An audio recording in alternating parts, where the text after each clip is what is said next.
Welcome to Massage Place Stadium, a beautiful Saturday evening here in the city of Prince George. This game has been 3 years in the making. The Prince George Kodiaks getting set for their home opener as they get set to play host to the Kamloops Broncos, the first BCFC game held here in Prince George for a home team in forever. I'm joined by Tyler McLaren, the president of the BCFC. He'll be calling color for me, helping me along the way. Tyler, how does it feel to be here in Prince George for a historic day? It's totally awesome, and to see this come to life, like you said, is outstanding. And the hard work of both Craig Briere, the president of the Kodiaks, and the board, and the support from the people of Prince George and surrounding communities is absolutely awesome. So it's an exciting day. Like you said, it's long in the waiting, and we're finally here, and it's awesome to be here. Awesome. Well, of course, you are listening to Kodiaks football on 99.3 Rewind Radio. But not only that, this is also the TELUS Game of the Week, which is brought to you by the BC Lions, EXP Realty, Way Home Real Estate, Group Kelowna, and the Coast to Coast real estate team, Nanaimo. That's right, you can see this game being streamed on BCFC TV as well if you're a TELUS customer on channel 1999 on your television. So plenty of ways if you've not been able to make your way down here to Massage Place Stadium. Quite honestly, I don't know if there's going to be room for you, so you might be better off watching it from home or listening on your car radio set. But Tyler, again, I don't think I've seen Massage Place Stadium this packed. I've only been in Prince George for a few years, but what's it like to see Prince George just back this team as much as they have? It's amazing, and you see the people still filing in here, and like you said, it looks like it's going to be a packed house here at the stadium, and people watching at home and on the radio and so forth. So it was amazing watching even the teams warm up. There was people here 2 hours before the game just watching it. And it almost had like a Canadian Bowl type atmosphere where fans are showing up that early before the game. So it's awesome to see. Absolutely. And no, I've spent time, I've worked for the Hamilton Tire Cats, and the city of Prince George reminds me so much of the city of Hamilton. It's an industrial town. We've got our mills, but this city has backed their football through high school programs, through the kickstart of the Kodiaks organization, and we're just moments away from the very first Prince George Kodiaks home game getting underway. The yellow smoke coming up around the tunnel here at Massage Place Stadium. The crowd absolutely packed. The UNBC drummers also here, setting the tone, setting the mood. This is an unbelievable atmosphere to be taking in junior football here in Prince George. Yeah, for a fan experience, this is outstanding, and you can just, the fans here, they're, like I say, they're filed in, they're excited. I'm sure they're going to erupt when the Kodiaks come out pretty quick here, and it's just great to see, and the excitement, the build-up, and like you said, I don't think there'll be a place in the house to sit down when this one gets going. I don't think anyone will be sitting down, even if they are here. There's such a build-up, it's almost like you said, like a Super Bowl where in a place like this where like you do all the stuff, the coin tosses, the teams do the warm-ups, and you could just see the players when they came off the field to warm up, the excitement in their eyes to play. It's something special for them, both the home team, the Kodiaks, and even the Kamloops Broncos to come off the field in front of the packed house. Absolutely, and now the Prince George Kodiaks taking to the field. Head coach Keon Raymond pumping his boys up, and the crowd is ecstatic. The pyro going off here inside Massage Place Stadium. We've got just over 10 minutes to kick off. We're going to take a break, but when we get back, we will be hearing from head coach Keon Raymond after the break.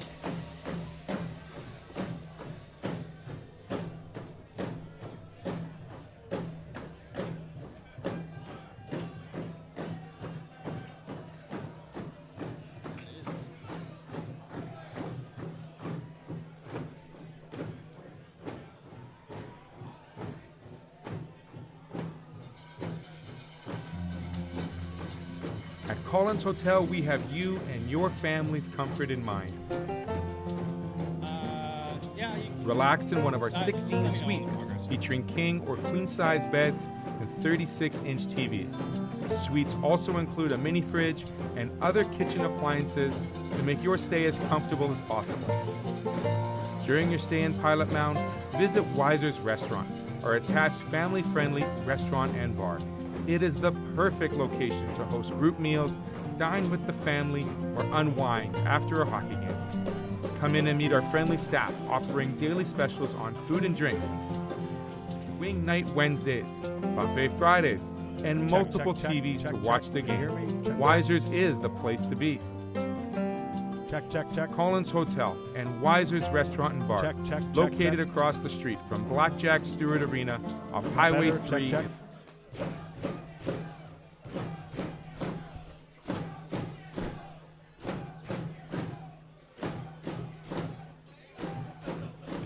That a little better? That's good? Okay.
Let's go a minute.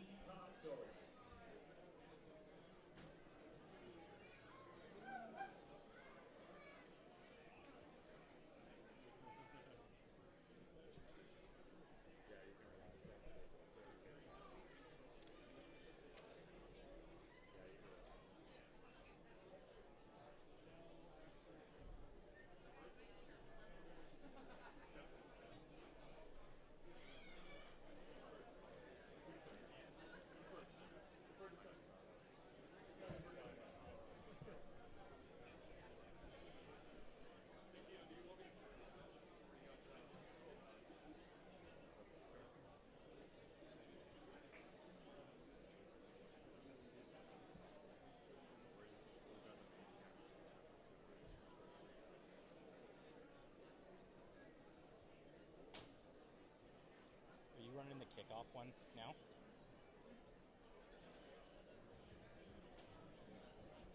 Yeah.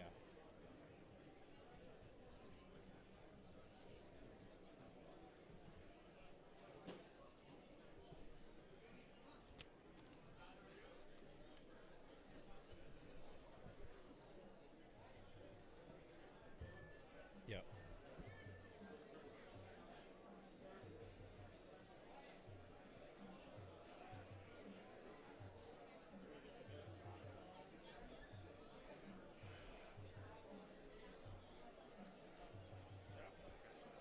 Okay.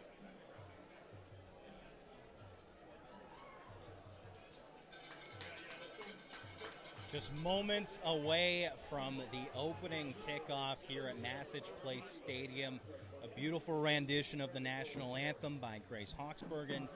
A ceremonial coin toss at midfield here at Massage Place Stadium. Ahead of this matchup, Mayor Lynn Hall, MLA Shirley Bond, Clele Tanay, as well as MP Todd Doherty, also all present for the ceremonial coin toss, and each and every one of them huge supporters of this team.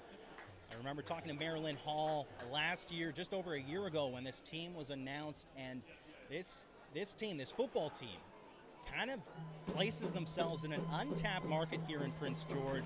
Obviously, we've got our hockey teams, we have our university, but we've got no sports really going on during the summer months, and what a great display as proven by the city of Prince George with the turnout of this crowd here at Massage Place Stadium for what will be a historic day. The outcome yet to be determined, but a historic day as the Prince George Kodiaks get ready for their very first home game.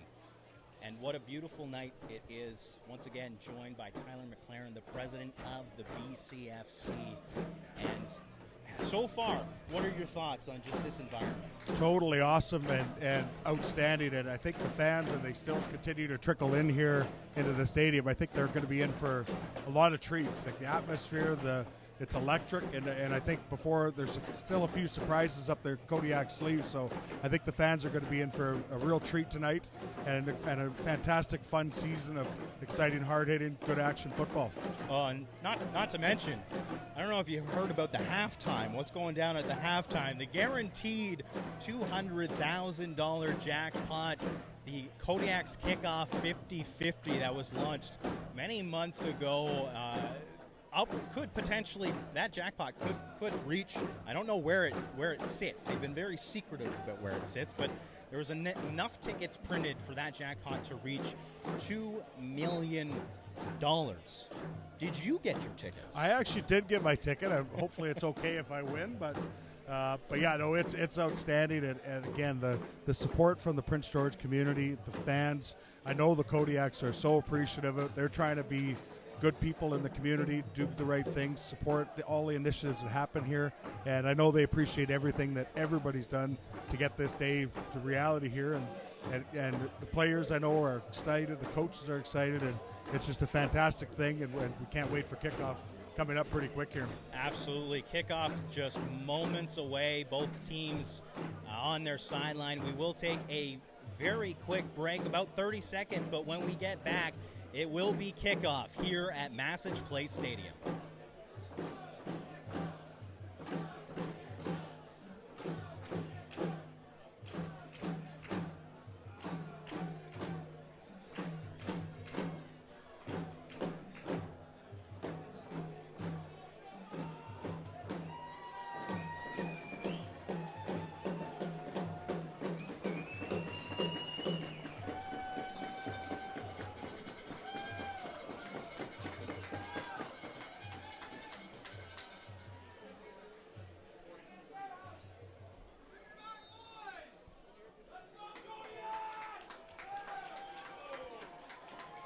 Kamloops Broncos lining up for the kickoff, going left to right here at Massage Place Stadium. And the Prince George Kodiaks, Noah Lack returns the opening kickoff, busts through some tackles, and gets hauled down to about the 34-yard line here at Massage Place Stadium. CJFL BCFC football has finally arrived here to the city of Prince George as the Kodiaks open up their very first offensive series, led by quarterback Liam Oskowski, a product of Calgary, Alberta, and a tall quarterback at that. 18 years old. It's hard to believe he's 18 years old given the fact he's 6'5". He lines up in the shotgun. It's a handoff to number 25, Jean-Baptiste. It's a gain of about 4. Gets hauled down just ahead of the 40-yard line. Number 56 for the Kodiaks, a little slow to get up after that one. So we will take a quick break as the Kodiaks continue their offensive drive here at Massage Place Stadium.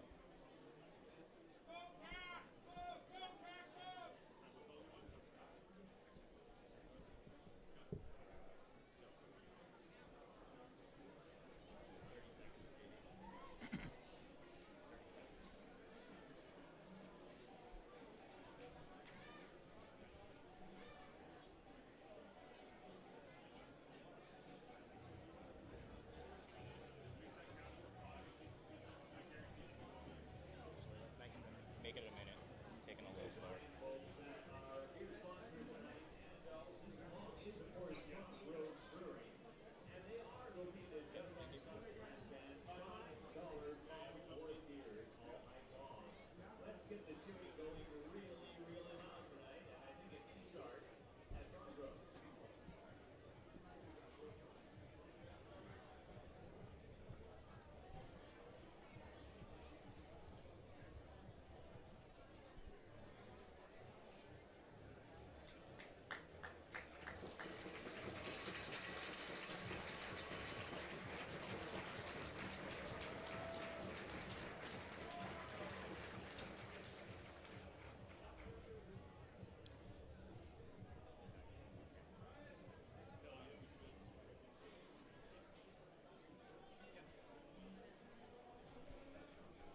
We're back. Number 56 from the Prince George Kodiaks, Rick Stepano, goes down. Appears to be a lower body injury as he gets helped off the field.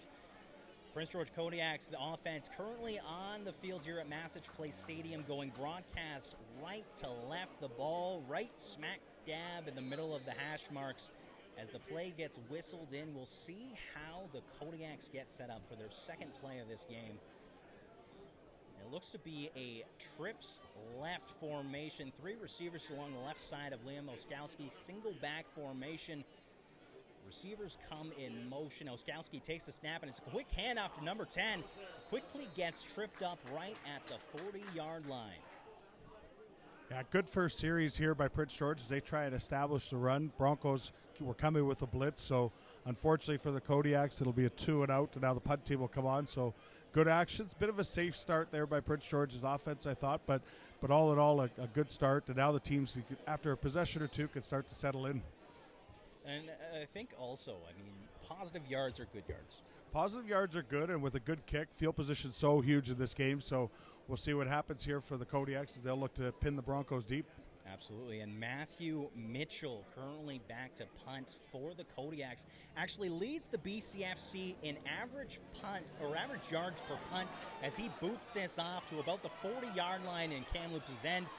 Number 15 gets to about the 50-yard line in Kamloops' end of the field. So some yardage on the punt return, a beautiful kick by Mitchell, and obviously we saw that in week 1, him just blast the ball. He was perhaps on the field more often than what he wanted to, but obviously this is a young offensive unit for the Kodiaks, and also on the flip side, a young defensive unit in which we see for the first time tonight, currently lined up as Reed Van Koenen in at quarterback for the Kamloops Broncos. Receiver motioning to the right side. Takes the snap, quick hitch to number 85, but can't haul it in. And it'll be 2nd and 10 for the Broncos. Yeah, good quick start. What should have been a simple throw and catch from Van Koffet to Chris Finden. I think maybe either nerves or he was trying to spin to be able to get upfield. unfortunately, it's incomplete. Second down for the Broncos. And a number of Prince George products, obviously, being on previous teams prior to this season. Chris Findon, actually, though, he's from Prince George, but has opted to stay with the Kamloops Broncos as their second down goes down. Ball snapped. Vancouver drops back, slings it downfield, but can't get hauled in. The defense forces a 2-and-out here at Massage Place Stadium, and the crowd is loving the defensive output so far. Really good pressure there as well by the Kodiak defensive line as they were right in on Van Connet, and he had nowhere to do. He tried to throw one up, but he was trying to get it to the wide side of the field. Really tough throw.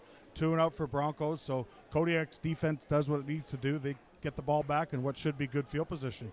And it will be a punting situation for the Broncos as number 1, Keon Raymond II, is back to receive for the Kodiaks. We'll see. He got a little bit of action in week 1 for return duties. We'll see how this one goes for him as the ball gets kicked. Hang time quite up there is a little bit of a bobble, a fumble. We'll see whether Should be Kodiaks. managed. It looks, yes, the Kodiaks jump on that. A lucky break. Certainly not how you want to be playing those situations, especially so deep in your own end of the field. A sigh of relief, perhaps. Definite exhale from the faithful here at the stadium and the Kodiak's bench as Keon Raymond II was trying to make a play. Unfortunately, again, he was coming to his left, so it was a good bit of tough catch, but fortunate for the Kodiaks, they were able to recover and keep possession of the ball. Yes, and Liam Oskowski gets the play from the Kodiak sideline as the huddle breaks. Ball currently on the left hash, going broadcast right to left. And he gets the snap. A little bit of a sweep play to number 13, Jerome Erickson, a Prince George product. Maybe a few yards there as the ball, as he gets hauled just past the 30-yard line. Looks to be the 31.5-yard line for the Kodiaks. Yeah, short gain there by Erickson as he was running the jet sweep action. The Broncos saw it, read it pretty well, float to the football. Minimal gain on first down, but again, trying to test the Broncos to see how they move laterally. Broncos in that particular case responded well. And second down play here for the Kodiaks. Now on the right hash as Oskowski directs his receivers. Takes the snap, drops back, flag on the play already as it is as he scrambles around to the right side, looks for the sideline, but an incomplete pass. We'll see what the call is from the officials. It's in the direction of where the official threw it. It's probably an offside against either Kamloops or a receiver from Prince George, so we'll see what the official call is here by the head official. So it's offside against the Broncos, so that the Kodiaks will take that penalty and leave themselves about a 2nd and 4. So good early break, then the Kodiaks will get an extra down. And we saw in week 1 some quick completions by Oskowski. Obviously, that helps a very young quarterback's confidence, especially first taste of junior football. Some positive gains from the previous drive. Hopefully can continue, sustain a drive here. Because, again, this is a very young team, and the sooner they can have that confidence or a boost to their confidence, the quicker that will translate to productivity, efficiency in the offensive zone. Oskowski drops back, looks to his left, hurls it up. Number 17, Mitchell, just a few inches out of his grasp. Yeah, good attempt there on second and medium, I would say, at 5 yards or so. So they took a shot. Corner had good coverage on the play. Oskowski threw the ball to where only his receiver was going to be able to catch that. He threw it to his outside shoulder, so threw the ball to where he was supposed to go. The safety was not in a position to help out. He recognized the single coverage. Unfortunately, ball was just a little bit out of reach. And so Mitchell, the intended target on that play, now behind the long snapper as he anticipates the snap to punt this away. A two-returner set for the Broncos on this one. As the ball goes up and over Mitchell's head, he runs back to about the 5-yard line and gets tackled down to about the 2 or 3-yard line. So definitely not what you want to be seeing. We saw on that kick or punt return for the Kodiaks, a misplay, a huge misplay that could definitely result in a touchdown for the Kamloops Broncos if they play their cards right on offense. Yeah, costly mistake for the Kodiaks there after the bad snap went over the head of the kicker there. So big break here as we're 9:14 left of the first quarter. Big first break here for the Broncos to open the scoring. Reed Van Cunha in the shotgun on a first and goal scenario for the Broncos. Is the quick handoff number 24, and they are in for the touchdown. Kamloops Broncos number 24, Cameron Gagorchik with the score. Yeah, he just ran off tackle there, opens the scoring up, and Cam, first season was last year in the BCFC with the Broncos, and has the nickname Bam Bam, and you can see that's his style of running. He's got a low center of gravity, and he's very good, shifty, so it's good to see him for the Broncos open the scoring and get some points on the board early. Absolutely, and we'll see if the point after attempt is in favor of the Broncos on this one. Could take a early 7-0 lead, and the ball is up and splits the upright, so it will be a 7-0 lead for the Broncos early on in the first quarter here at Massage Place Stadium. Yeah, if you're the Broncos, you're excited by the start. You capitalize on the mistake by the Kodiaks on special teams. If you're the Prince George, you're in front of your fans. Your fans want to cheer, get behind you. Maybe a little bit of nerves, and sometimes that may have resulted of the bad snap there. So if you're the Kodiaks, you want to settle down, just play football. Lots of time left on the clock here, and then just get yourself centered and play some good football the rest of tonight. Absolutely, and both teams getting set up for the kickoff. This just reminds me of Week 1. Valley came out, scored the opening points with a field goal.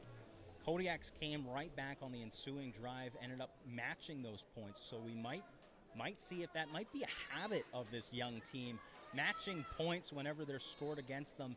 Obviously a very strong half down in Valley as Kamloops kicks off. Noah Lack gets the bounce off the turf, starts running towards the left side of the field, and goes up and over, gets tackled around the 36-yard line as the Kodiaks go back on offense. Good return there by Lankin. You can see he made one cut, which is always what coaches like to see. Made one cut, went up straight upfield. Nothing annoys coaches more than when guys run north-south. So he was very close to be getting into the open field and maybe breaking one. We'll see what happens the rest of tonight, but that's a good sign for the returns team. Absolutely, and Liam Oskowski breaks the huddle under center for the first time tonight. Takes the snap, a handoff to number 10 for the Kodiaks, and he rumbles to about the 42-yard line. Number 10, Keanu Brown, said to be a bit of a stud on this young Kodiaks roster. Yeah, he's a new player there that the Kodiaks have just brought in. The coaches and staff speak very highly of him, say he's a pretty exciting player. A lot were comparing him to Malcolm Miller from the Okanagan Sun last year, who was the Offensive Player of the Year in the conference. So what should be an exciting player for the fans here to watch.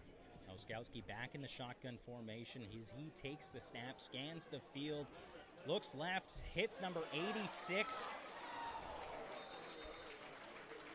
Andrew Brown with the reception. A gain of a few yards. It's a third and short situation. So out comes the punter, but certainly a completion is good, especially for young Liam Oskowski to have that confidence. Obviously, Andrew Brown had a big gain down in Valley on that opening or second drive of the game for the Kodiaks, but we'll see if Oskowski can find some chemistry early on with some of his receivers. I feel that chemistry is yet to really be established early on in this season with them being such a young team, as Mitchell takes the long snap, looks left, starts, tucks it, and that's a first down by Mitchell. First down, a trick play. Saw the opening, nodded a little bit, tucked it, and rumbled for the first down as the Prince George Kodiaks get the ball up to their 50-yard line. Ball placed on the left hash mark. Special teams are a huge part, and that's a big play for the Kodiaks. And that, a lot of times when that call happens, it's based off what the punt return team is doing. So he might have saw something there, knew he could tuck it, had the corner, got the first down, moved the sticks for the Kodiaks. That's just situational awareness, I think. Seeing the opening, and flag on the Kamloops Broncos as a member of their defensive line just burst through the offensive line before the ball was even snapped. Yeah, the Broncos there were trying to time a blitz as they were bringing pressure on first down there. So sometimes you get the timing right, but unfortunately if the team goes on second or third hut, you end up coming a little across the line of scrimmage early. So free 5 yards for the Kodiaks, and now they're in good shape at midfield. Kodiaks, midfield, ball on the left hash mark. Oskowski calls his cadence, drops back, looks left, slings it to number 80, and it's a reception into the Kamloops zone as they're at about the 48-yard line. That was Andy Bansel with the reception there. Oskowski's, that throw and even the one before to Brown, he's doing a good job of standing in the pocket and throwing to his guys. And that one, again, he hung in there, waited for the receiver to break open, gains good enough yardage for the first down, and now the Kodiaks are into Bronco territory. And he's getting plenty of time in the pocket. We saw down in Valley his ability to shift the pocket, feel that pressure from the backside, but he's getting plenty of time from his offensive line early on in this game to find those receivers wide open along the sidelines. He takes the snap, hands it off to Keanu Brown. He's running 30, 20, 10. Touchdown, Kodiaks! What a great round there, and you saw the acceleration as he just got into the open field. And that's exactly what they needed, and they just ran. It's just a straight, simple counterplay the Kodiaks ran. But you mentioned it before about running behind an offensive line, and the pulling tackle in that case was Will St. Hubert, who's just a stud on the Kodiaks offensive line. So that's exactly the response the Kodiaks needed to even the score after this extra point. So great job there by the O-line, and what a run to tie this game up after the extra point. And that is a Grand Trunk Tavern touchdown by Keanu Brown, a stud, as we said, for this team, and he proved exactly why as he just found the sideline, beat the defense to it, turned upfield, and that is the very first touchdown in Prince George Kodiak's history. That's a huge moment, and that's something that fans will remember for a long time as the first touchdown in Kodiak history, and it brought the fans to their feet here. The extra point is good, so tie game here at Massich, and what a way to respond after the Broncos opened up the scoring. And it is a tie game, 7-7. We're going to take a quick break. More Kodiaks football coming up.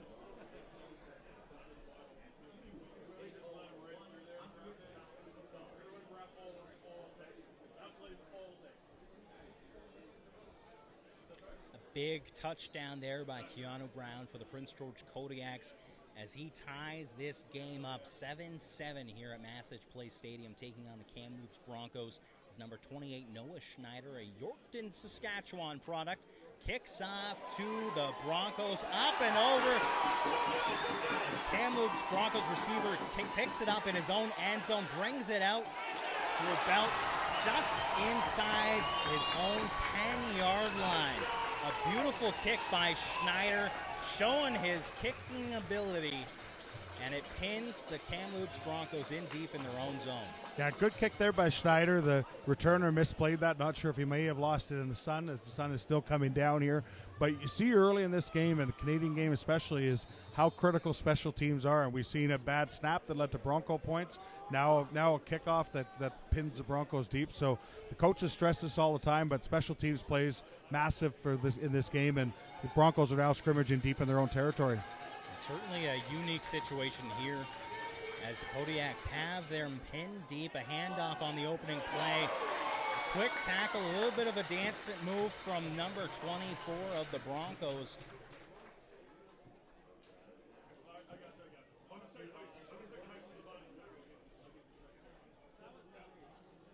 I think he got only about a couple of yards on that particular play, so short game for the Broncos. Kodiaks filled that one really well, so big play here on second down as the Broncos don't want to kick from standing in their own end zone. So Kodiaks are going to look to hold here, get their offense back on the field. Likely a passing situation for the Broncos. We'll see how the secondary for the Kodiaks react to this as the quarterback drops back. A quick out hit. Number 17 hauls it in and just looks like he managed to stay in for the first down. Number 17, Colton Meikle.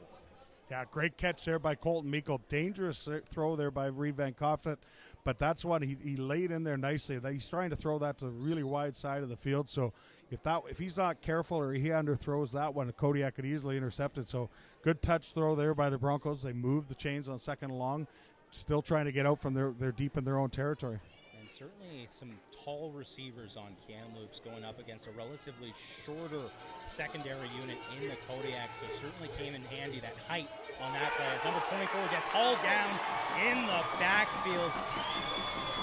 Number 93, Zachary Cormier with the play, with the tackle behind the line of scrimmage as he gestures to the crowd, blowing them some kisses, thanking them for the support early on in this game. Yeah, Cormier was coming off the edge there on a blitz off the far side of the field, the Kodiak's right-hand side. That's why he was able to get in there, get to the running back, hold the gate, or actually make it a loss on the play of about 5. So he was in the backfield very fast on the blitz. Now it's once again second and long for the Broncos. 2nd and 15. Vancouver takes the snap, drops back, starts running to his left side, looking for a receiver as he hurls it up, looking for number 11, and it's a catch along the sideline.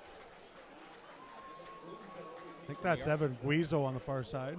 There is a flag on the play, and it's in the direction of what might be illegal contact against the Kodiaks. We'll see where it was thrown, but it's right in front of the Kodiak bench here.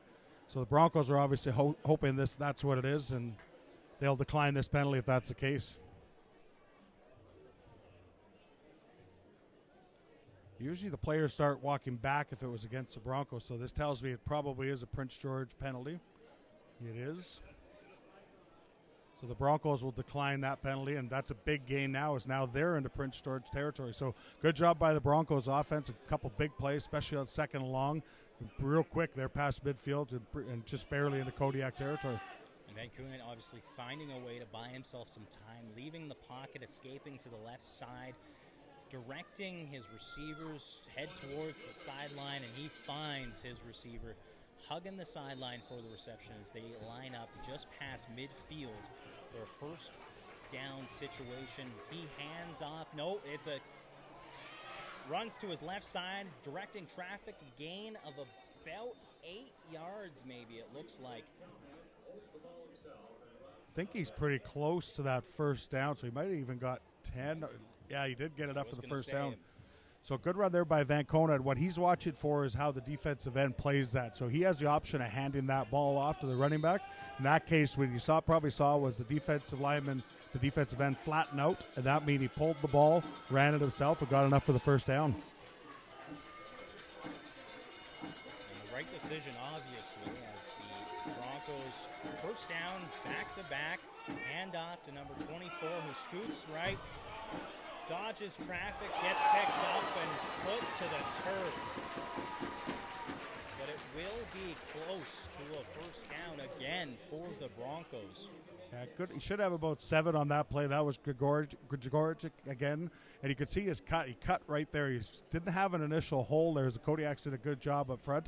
But after he was able to make a quick cut to his right, got about 7 or 8 yards on the play. So good run on first down for Bam Bam for the Broncos. And that's obviously Kodiaks need to be doing a better job at maintaining the edges of the line there. Obviously, he gets to the line of scrimmage, quickly scoots it as he gets the ball again up for, and that will be a first down run by Gagorchik. Yeah, really nice run there. That time they brought nothing fancy. They went straight ahead on the run. They brought Chris Finden on the jet sweep motion action as well from right to left, and that kind of froze the Kodiak defense. So the Broncos are throwing a couple different looks at the Kodiaks right now, so they'll be making adjustments, but good run there on moving the chains again for the Broncos. And they're just chipping away at the field against the Kodiaks, wearing them down. That's exactly what the Huskers did in week 1, and that showed the inexperience of this Kodiaks team as they take the snap. Once again, the 24, wide open hole there as he gets tackled from behind. That will be another first down, it looks like, for Gagorchik. Yeah, it should be it'll be another first down, another run by Gagorchik, and he's just carving it up right now. The Kodiaks actually got good penetration there on the defensive line, but unfortunately they weren't able to corral the running back on the play, so good response by Kamloops. This is a long drive that started, if you remember, deep in their own territory. They've chewed up a lot of clock, and now we're in position to score some points. We'll see if there might be a similar play-action play as we saw earlier now that they ran Gagorchik, and right there, he pulls the handoff. Van Koenet heads up, gets down to about the 2-yard line. Yeah, and you saw number 95 was the defensive end on that particular play. In that case, Van Koenet was able, again, to pull it around, get the corner on him. The defensive end in that case can't flatten out. He can't turn his shoulder pads and come down the line of scrimmage. So that's something I'm sure Marvin Pope and the defense for the Kodiaks will make adjustments to, because they just have to play that soundly. And the Kamloops Broncos knocking on the door of the goal line as Van Koenet lines up in the shotgun formation. Gagorchik right there behind him. He drops back, looks for the quick hit, and that is a touchdown to number 17 for the Kamloops Broncos as they get their lead right back. Yeah, good. Colton Miko was the receiver on that one. Just ran a little out pattern. Van Koenet threw exactly where he needed to throw it. That's a good drive by the Broncos. And again, you saw the Kodiaks respond to the Broncos touchdown with a good, pretty solid drive of their own. That one could have not gone well for the Broncos based on their starting field position. They were able to respond. Great job there by the Broncos on that drive. They take the lead back here as we're in the last 30 seconds or so of the first quarter. Yeah, as you said, going the entire length of the field to piece together a scoring drive of their, as they now take a 14-7 lead with 30 and a half seconds remaining here in the first quarter. We will take a quick break, more action when we get back.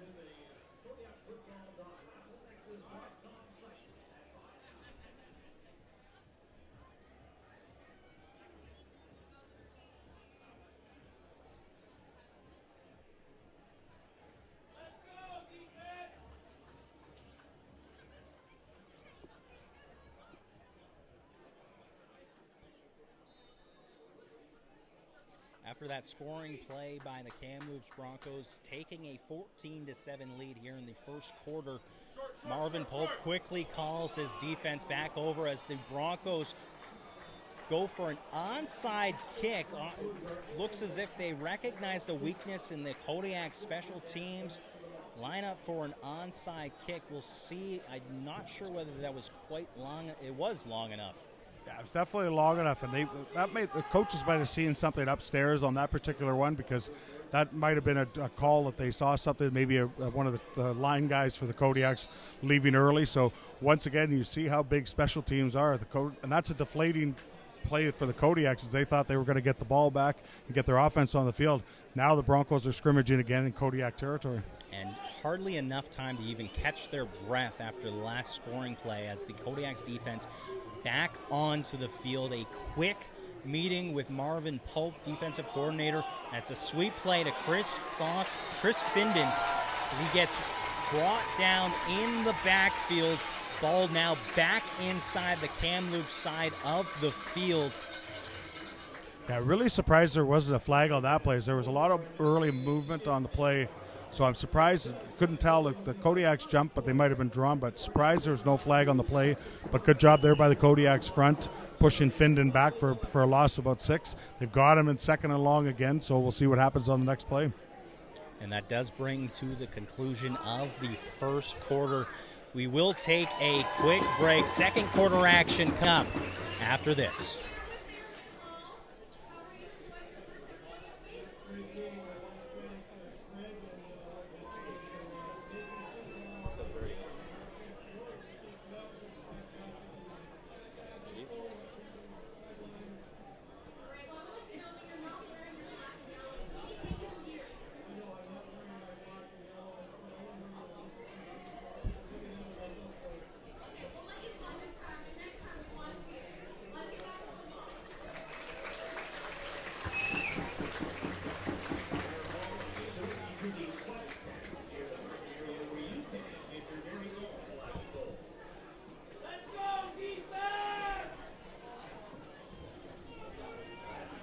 Back here at Massage Place Stadium as the second quarter is about to get underway.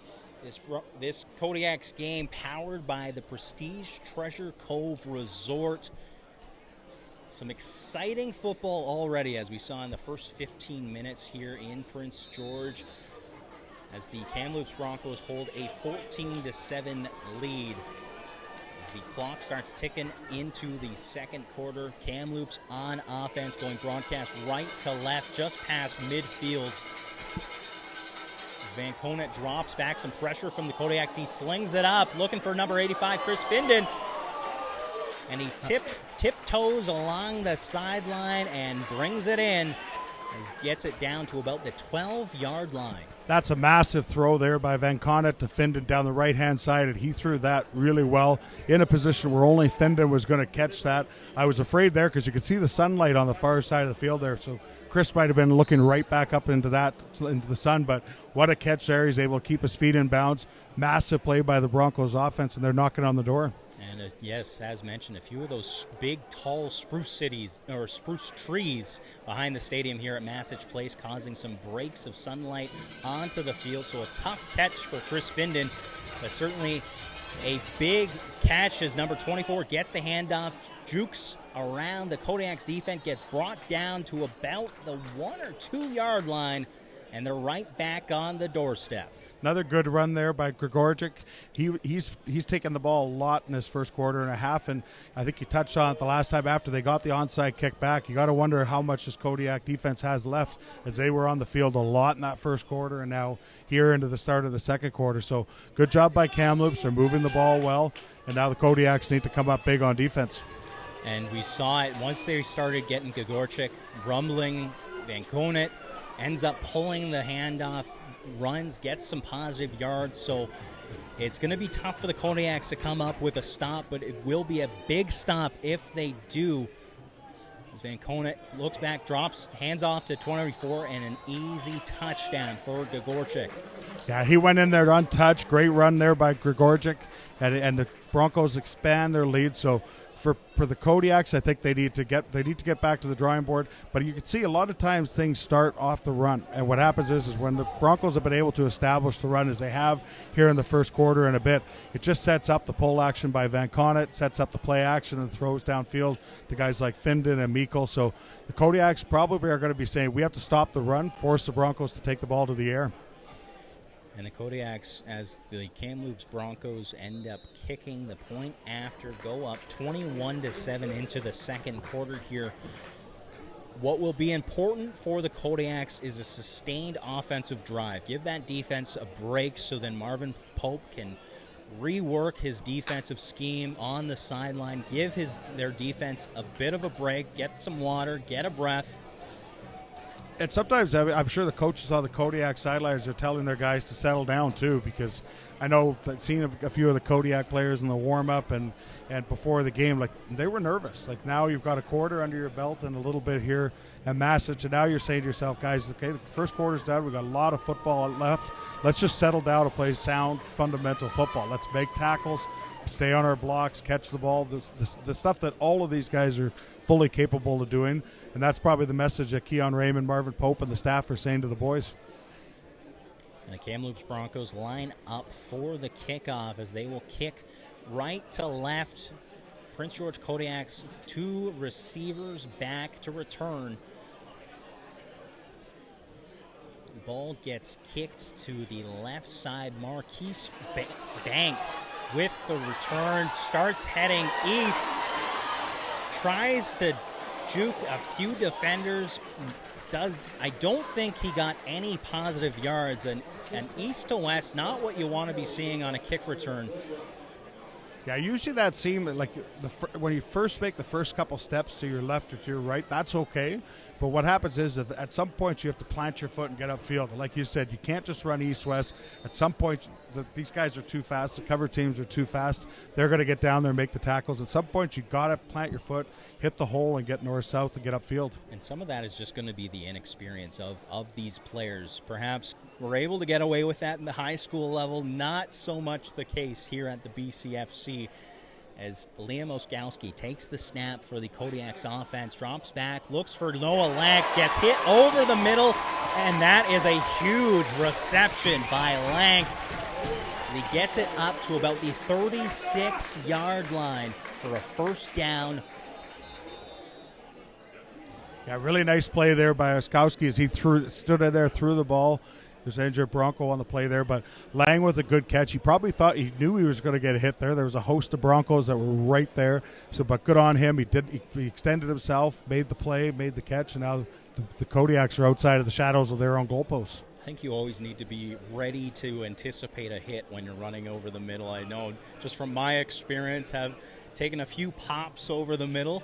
Concussions perhaps a result of a few of those, but as long as you're anticipating that hit, focus on bringing the ball in, securing it, and absorb that hit, you end up with plays much like the one we just saw from Noah Lank, a Prince George product. Yeah, and the guys know they're going to get hit on that play, like you said, and that, therefore, you might as well extend your hands. You might as well try and catch the ball. But the game has gotten a lot safer now for receivers, as if they're exposed or defenseless, that's going to get called all the time, and that's the good thing for safety in the sport. So that's all. That the receiver, good job there on the play. The injured Bronco is up on his feet, coming off on his own power. So good to see that as well. Absolutely. So it will be a first and 10 for the Prince George Kodiaks about the 36-yard line. They look to sustain this drive down by 14 against the Kamloops Broncos. A trips right formation. Jerome Erickson motions out to the left, a handoff to number 25, and gets quickly wrapped up. Good defensive push there by the Bronco front. Minimal gain on first down for the Kodiaks. On offense, they're probably thinking the same thing too. Let's establish the run. Let's get our running game going. They got a lot of talented guys. We saw Keanu Brown with that long touchdown run in the first half. Setting up the run on offense is exactly what you're trying to do. It eats some clock. It wears the other team's defense down, and I'm sure the Kodiaks are going to try and do that in this drive and throughout the night. So it will be a second and what looks to be 8 yards for the Kodiaks as Liam Oskowski, 2-back formation this time, hands it off to Jerome Erickson. He scoots, tries to go upfield right away, but he gets hauled down behind the line of scrimmage. Yeah, well played there by the defensive end. We're going to see if we can see his number on this near side. He's sort of to the side of us now, but he made a great play there as he just blew that play up in the backfield. There was nowhere in that case for Erickson to cut. If he tried to cut, he would have been tackled as he was there. If he bounced, he might have even lost more yards than he did on that one. So good sound, fundamental defense there by the Broncos as they get their defense off the field and their punt return team on, and soon to be their offense. And it looked to be some congestion also in the Kodiaks backfield from that 2-back formation. So hopefully able to clean things up on the formational side of things as this game goes on, as Mitchell back to punt to the Kamloops Broncos. Tries to run to his right, trying to go make some magic again, gets the kickoff as it gets down to the midfield, number 15, trying to make something happen over the return.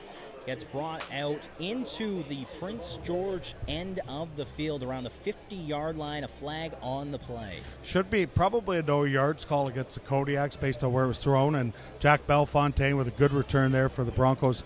So they're trying to, Kodiaks are trying that rugby-style kick, and you can see the kicker comes out to the right. So in that case, he basically has a two-way go. So if he thinks he could get to the sticks, he's going to run, try and get the first out. If he can't, and the Broncos played that well there, then he's designed to kick the ball. So for fans that have watched for a long time, Brendan Van Nistelrooy was with the Okanagan Sun a couple of years back. He did exactly that. Spent some time with the BC Lions as well. It's a play where it's a read for the punter, but unfortunately in that case the kick was kicked off, but the Broncos did a good job.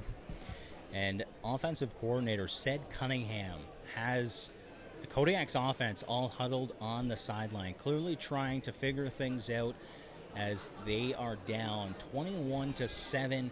The Kamloops Broncos on offense inside the PG end of the field, and it's a handoff to Gagorchik once again, and that's close to another first down for the Broncos.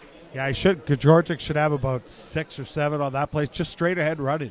In that case, the Kodiaks were actually in a pretty good position defensively on that play. They actually got about 7 or 8 on that play, so good run there. But the Kodiaks were actually in a good position to make that a far less of a gain. That was just a case of a missed tackle on the far side on the left-hand side of that Kodiak defense. So good run by the Broncos, but the Kodiaks much better sound defensive system there. And you've got big guys running at you, and you're looking for a small target behind all that. And Gagorchik, as he gets stopped but keeps on going, stopped for a moment, swept to his left side, and it's a positive gain. So the ability to not give up, keep his feet moving, and it turns into a first down for the Broncos. Yeah, you see the change of direction there by Gagorchik. In that case, the Kodiaks were coming with a blitz on defense. They were able to get penetration. Gagorchik had nowhere else to go. And in that case, the defense has to stay in their lane. So when Gagorchik bounces like that, the rest of the cavalry is there for the Kodiaks. In that case, that particular play, they weren't. Now another first down for the Broncos.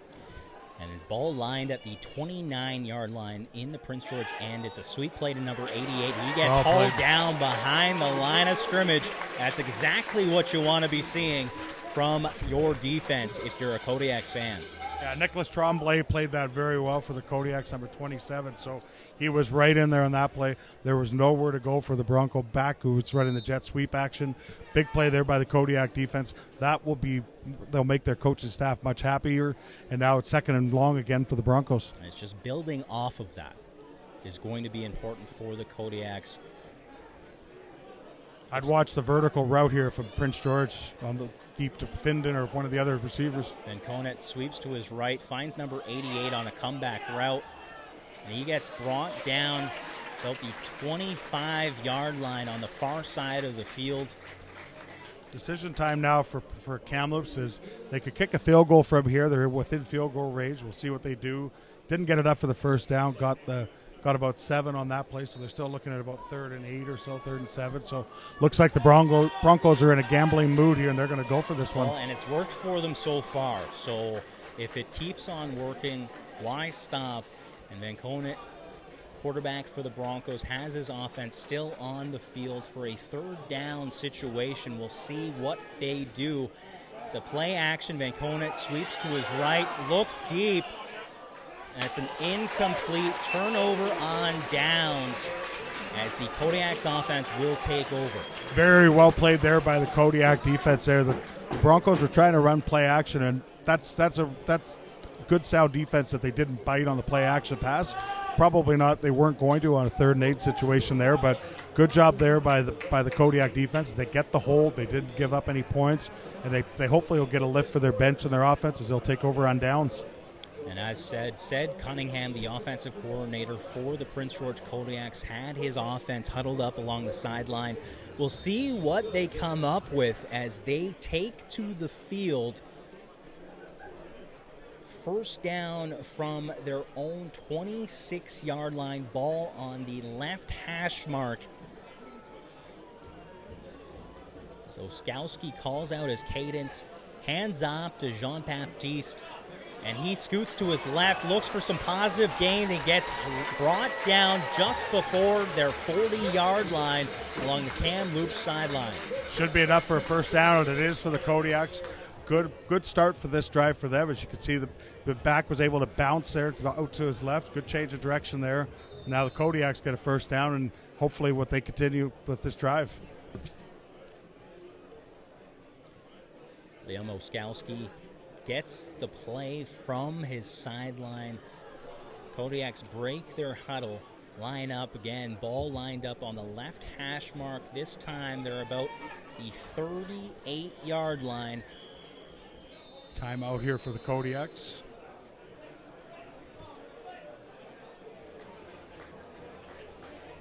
Coach Keon Raymond probably saw something he didn't like there, so he used one of his timeouts here, and we'll get the offense over and clean up whatever he didn't like maybe. 6:32 remaining in the second quarter here at Massich Place Stadium. A packed house. As said earlier, I don't think I've ever seen this stadium as full. And not only that, now as I look to my right here of the stadium, fans along the fence finding seating, bringing lawn chairs, picnic tables, blankets, you name it.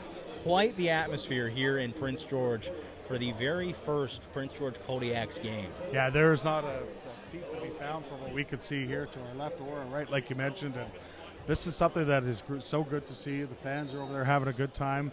There's a lot of stuff happening at the stadium for in-game entertainment, and it's just awesome to see it. I know this stuff, this amps the players up, this amps the coaches up. They like playing in front of a packed house like this, so it's really exciting to see, and like I said, an awesome support by the community of Prince George. And I myself, just being in the midst of all of this, I know I got goosebumps as the team came out onto the field, as Liam Oskowski and the Kodiaks offense get the snap, hand off to Marquise Banks as he gets tripped up just past the 40-yard line. Minimal gain there on first down. Broncos played that pretty well. Tried to just run off the right-hand side, so good penetration there by the Broncos, and that's a short gain, so second and long for Prince George. 6:13 and counting here in the second quarter. As Kodiaks now line up along the right hash mark, 40-yard line as they approach midfield. Oskowski takes a snap, drops back, runs to his left, avoids some tackles, and lunges forward for what looks to be a very close first down. Yeah, he's very close to the first down. We can't see where the officials marked his foot because the Kodiak bench is right there. So now they're going to place the ball. We'll see it is a first down. So good second effort there by Oskowski there. That was just sheer second effort there. And that's why he was able to get that first down. So good job there. And that's very much like we saw in week one, his ability to sense that pressure, not hesitate in tucking the ball and taking off. And we see what the 6'5" quarterback can do with his feet as they now line up for first down. Trips right, receiver in. A little bit of hesitation as Oskowski regathers his offense. So this is going to be a delay of game, so that's unfortunate for the Kodiaks there. What they're trying to do with that early motion is trying to see how the Broncos are react. So you'll see the receivers for Prince George coming to the line of scrimmage, seeing how the Broncos defense reacts to it. Then they reset back. Unfortunately for that time, just too long for the Prince George offense. They have to take a 5-yard penalty. And we've got, so while we have a second, the out-of-town scoreboard, the Rams are leading the Valley Huskers in Chilliwack 3-0 in that game down in Chilliwack. And the out-of-town scoreboard as well on the island has the Rebels leading the Raiders 10-0 in West Shore and Langford at Starlight Stadium. Offense back underway. Oskowski bobbles the snap, looks to pass, jumps around the pocket as he's getting hauled down by the Broncos defense. Yeah, that play there, the snap was fine there, and I think what happened is Oskowski just took his eyes off the ball. It ended up going to the ground. He was able to pick it up, but what happens is when you have to look down to pick up the ball, as he did there, your eyes lose you lose your sight lines down the field. So it's very hard for a quarterback after he picks the ball up, has to look down to pick it up, to once again regain his focus, find a receiver. So unfortunate break there, as I think he just took his eye off the ball on the snap. And when you're 6'5", that's a long ways to bend over. Way down. It is a long way down. Second down for the Kodiaks. Receivers in motion. Oskowski drops back, looks deep. It's 86, looks to haul it in, and he does, gets tripped up around the 15-yard line. What a catch by number 86, Andrew Brown, for the Kodiaks. Yeah, great throw there by Oskowski. He just stood right in the pocket there. The Broncos were coming. They had some pressure on him. He knew he was probably going to take a hit. He stood in there, delivered a strike right down the middle of the field to Brown. That throw was right on the money. Massive play for the Kodiaks as they like to get some points here before the half. Brown having no trouble getting behind the defense. It's staying behind the defense after the catch that he's had some struggles with, but nonetheless a first down, handoff to Jean-Baptiste, and a quick wrap-up around the 20-yard line. Well played there by the Broncos front, especially their two inside guys, their two defensive tackles. Not much room there for Baptiste to go anywhere, so good job there by the Broncos after the big play there by Oskowski to Brown, pushing the Kodiaks back for a loss of about 2 on the play. So big second down play here for the Kodiak offense. The Kodiaks faithful getting behind their offense, trying to cheer their boys on as we're inside 3 minutes here in the second quarter. Oskowski drops back, looks to his right, scans left. Quick hit to Jean-Baptiste as he's running towards the goal line, and just short. Really good there, play there. He's just short of the goal line with Baptiste. Oskowski hung in there again on that one. The referee was very close to throwing a delay of game penalty as the play clock got down to just about 0. So Oskowski has to watch that, because you don't want to take a delay of game penalty, because that could be a loss of down or a 10-yard penalty in the final 3 minutes. So good job there by Oskowski. Baptiste was able to leak out, made a really nice reception. Broncos linebacker wasn't able to flow and make a tackle there. Now the Kodiaks are about a yard or 2 out from the goal line. Right on the doorstep with 2:40 remaining in the second quarter here at Massage Place Stadium. The crowd cheering on their black and gold Kodiaks. We'll see what the offense decides to do on what will be a first and goal situation. So a first down on the previous play. We'll see what they come up with as they still are huddled up. I believe the officials have yet to actually whistle in the play. And there's an injured Bronco on the far side of the field too. That's why we had a little bit of a delay there. So if I'm the Kodiaks here, I'm using Oskowski's big size, big frame, get him under center, or run the ball, pick a spot, maybe get behind big Will Sade Hubert on the left-hand side. Tuck your head down and dive forward. That's what I would do, but I guess that's why we're sitting up here and not down on the field. Well, and actually, Oskowski on the sideline as number 4, Andrew Johnson behind center, and he dives in for the touchdown. Great drive there by the Kodiaks. It was capped off with the quarterback sneak, not by Oskowski, but with I think it was number 14. Number 4, Andrew Johnson. So Andrew Johnson, a receiver. So he's probably, you never know. A lot of the receivers have played quarterback at younger levels in high school or community football. So he obviously looked like he's ran that sneak many times there. Good job by Johnson getting the Kodiaks in the end zone here before the half. And that's a big drive by the Kodiaks to get some points and close this gap. 2:22 remaining in the second quarter as the Kodiaks line up for the point after, trying to make this a one score game here in Prince George.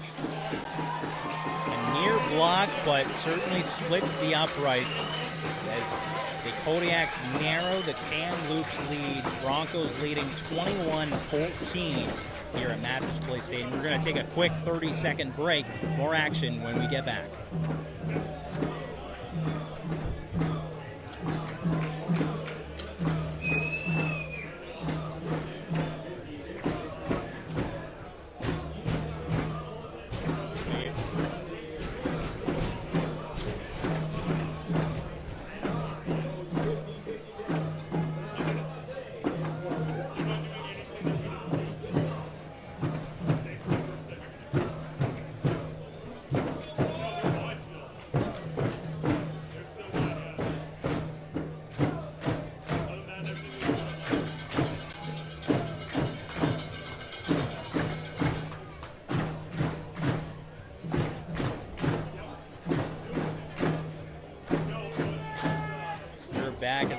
George Kodiaks get ready to kick off to the Kamloops Broncos after a scoring drive that led to a touchdown by number 4, Andrew Johnson, a receiver but in at quarterback on the play to narrow this score to a Kamloops lead of 21-14 with 2:22 remaining here in the second quarter. Noah Schneider to kick the ball. And the ball is up to the Broncos. It looks to be number 33 for the Broncos. Takes the kick, return, gets brought down just before the 20-yard line as the Broncos offense takes the field once again. Yeah, really nice downfield coverage there by the Kodiak special team units. They stayed in their lanes. They made a really nice play there on that one. George Yoso made a really nice tackle on that one. Broncos will be scrimmaging. They probably would love to have been around more than 35 or better field position this. But they're sitting looking now, thinking with 2:15 left that they might be able to maybe get some points here before the half. Well, and the other thing also, we just saw a sustained drive for the Kodiaks. We'll see how well rested the Kodiaks defense is. A much-needed break that I'm sure they were wanting to have more consistently, but here we are. We'll see how they respond to the Broncos as Van Conant takes the snap. Play action, looks for number 17. It gets hauled in along the sideline as he keeps running, and a flag on the play as he gets hauled down inside the Prince George zone. That's a massive play there by Colton Meikle. He made a great play on that one as he just used his body there, his big long arms. The defender for the Kodiaks was in a pretty good position to make a play. Unfortunately for him, Meikle just was able to get his hands on the ball, get his arms extended, and make a great catch. And that's, again, you've touched on it a couple times in this game, is the size of some of these Bronco receivers. And you saw it right there. There's nothing wrong with the coverage there by the Kodiaks. Colton Meikle just made a really nice play. And this opens up the playbook now that you're inside Prince George's end of the field. You've got 2 minutes remaining in the half. Certainly now you're not in a rush trying to get past midfield, so lots of opportunities for the Broncos to take their time and just chip away at the remaining yardage as the officials place the ball around the 36-yard line. That's a Kodiak penalty on that one. That'll be declined, so that will move the sticks. So that play will stand on for the Broncos. And you're right, the Kodiak Broncos now have the clock at their advantage. There's 2 minutes right on the nose here on the clock here. So the Broncos have all kinds of time. That throw enabled them to expand their playbook, like you mentioned. So we'll see what they do here on first down, if they want to go back to Gregorczyk on the ground or stay aerial with Van Conant and Mike Meikle and Chris Findon on the outside. Clock starts ticking, 1:50 in the second quarter. Van Conant lines up in the shotgun with Gregorczyk in behind him. It is a handoff to Gregorczyk, and he gets tripped up behind the line of scrimmage. A quick tackle, a much-needed tackle by the Prince George Kodiaks. Really nice play there by Marcellus Pope as he just knifed his way through in there and made a really nice play. He got right inside of the blocker there, tripped up Gregorczyk. That's a big play for the Kodiaks there on defense, limiting the gain or actually pushing the Broncos back about a yard here. So second and 11 situation here for the Broncos. And Marcellus Pope, the son of defensive coordinator Marvin Pope, comes into this game leading the team in tackles with 7.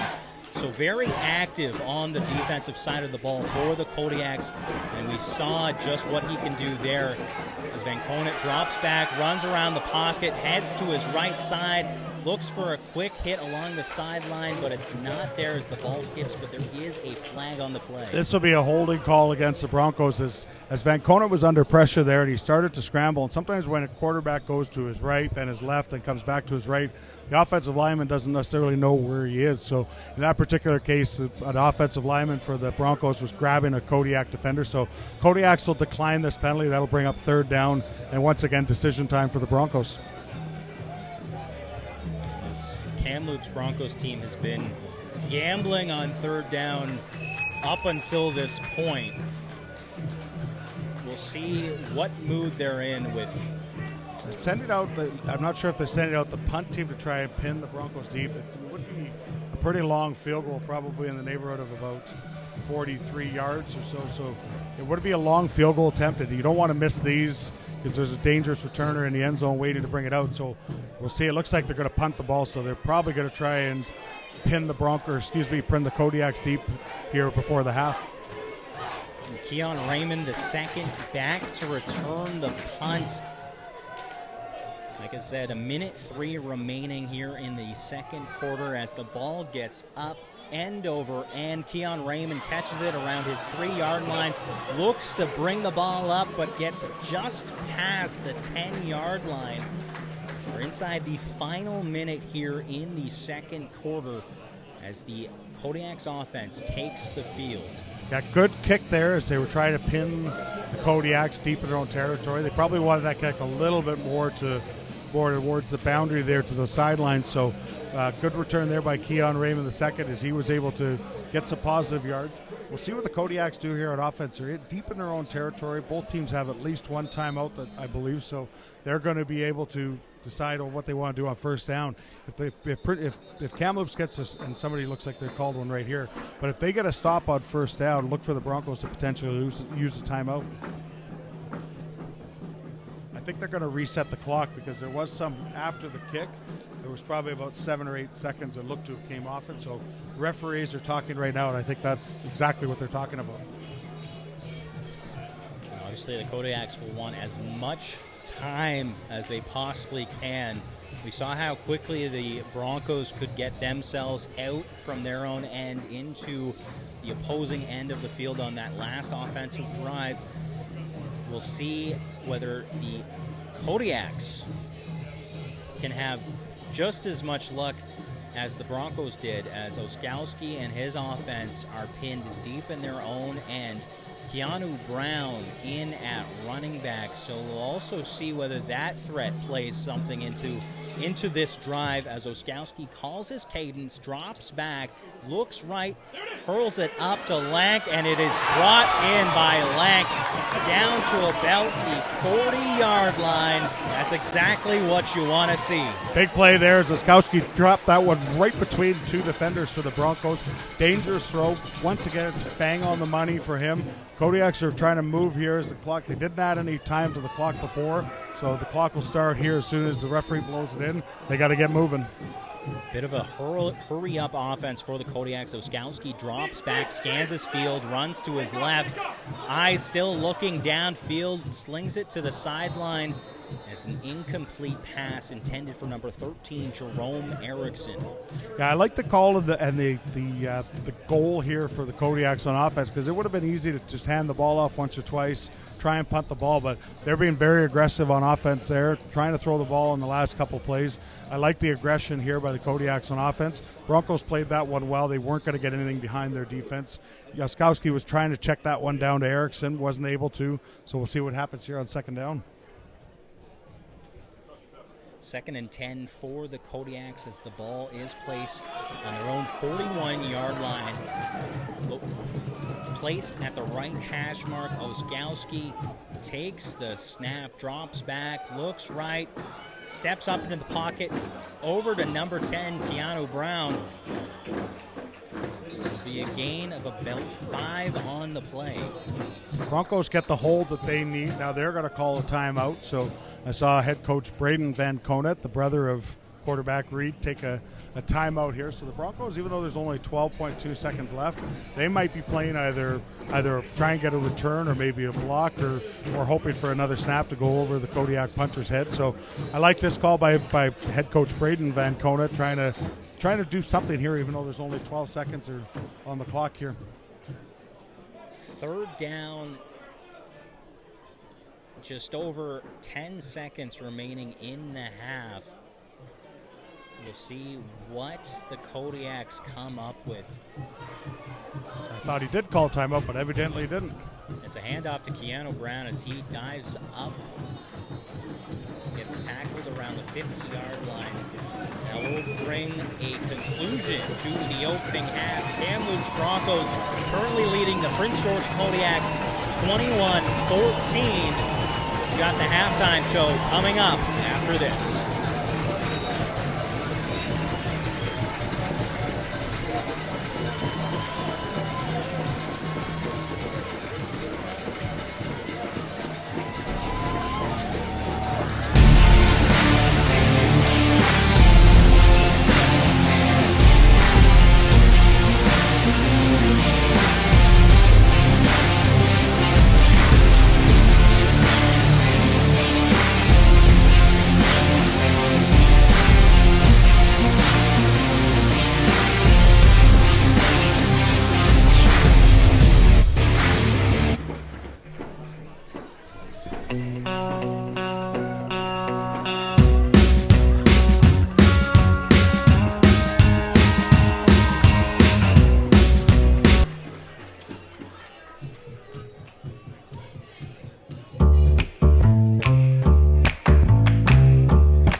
Hotel, we have you and your family's comfort in mind.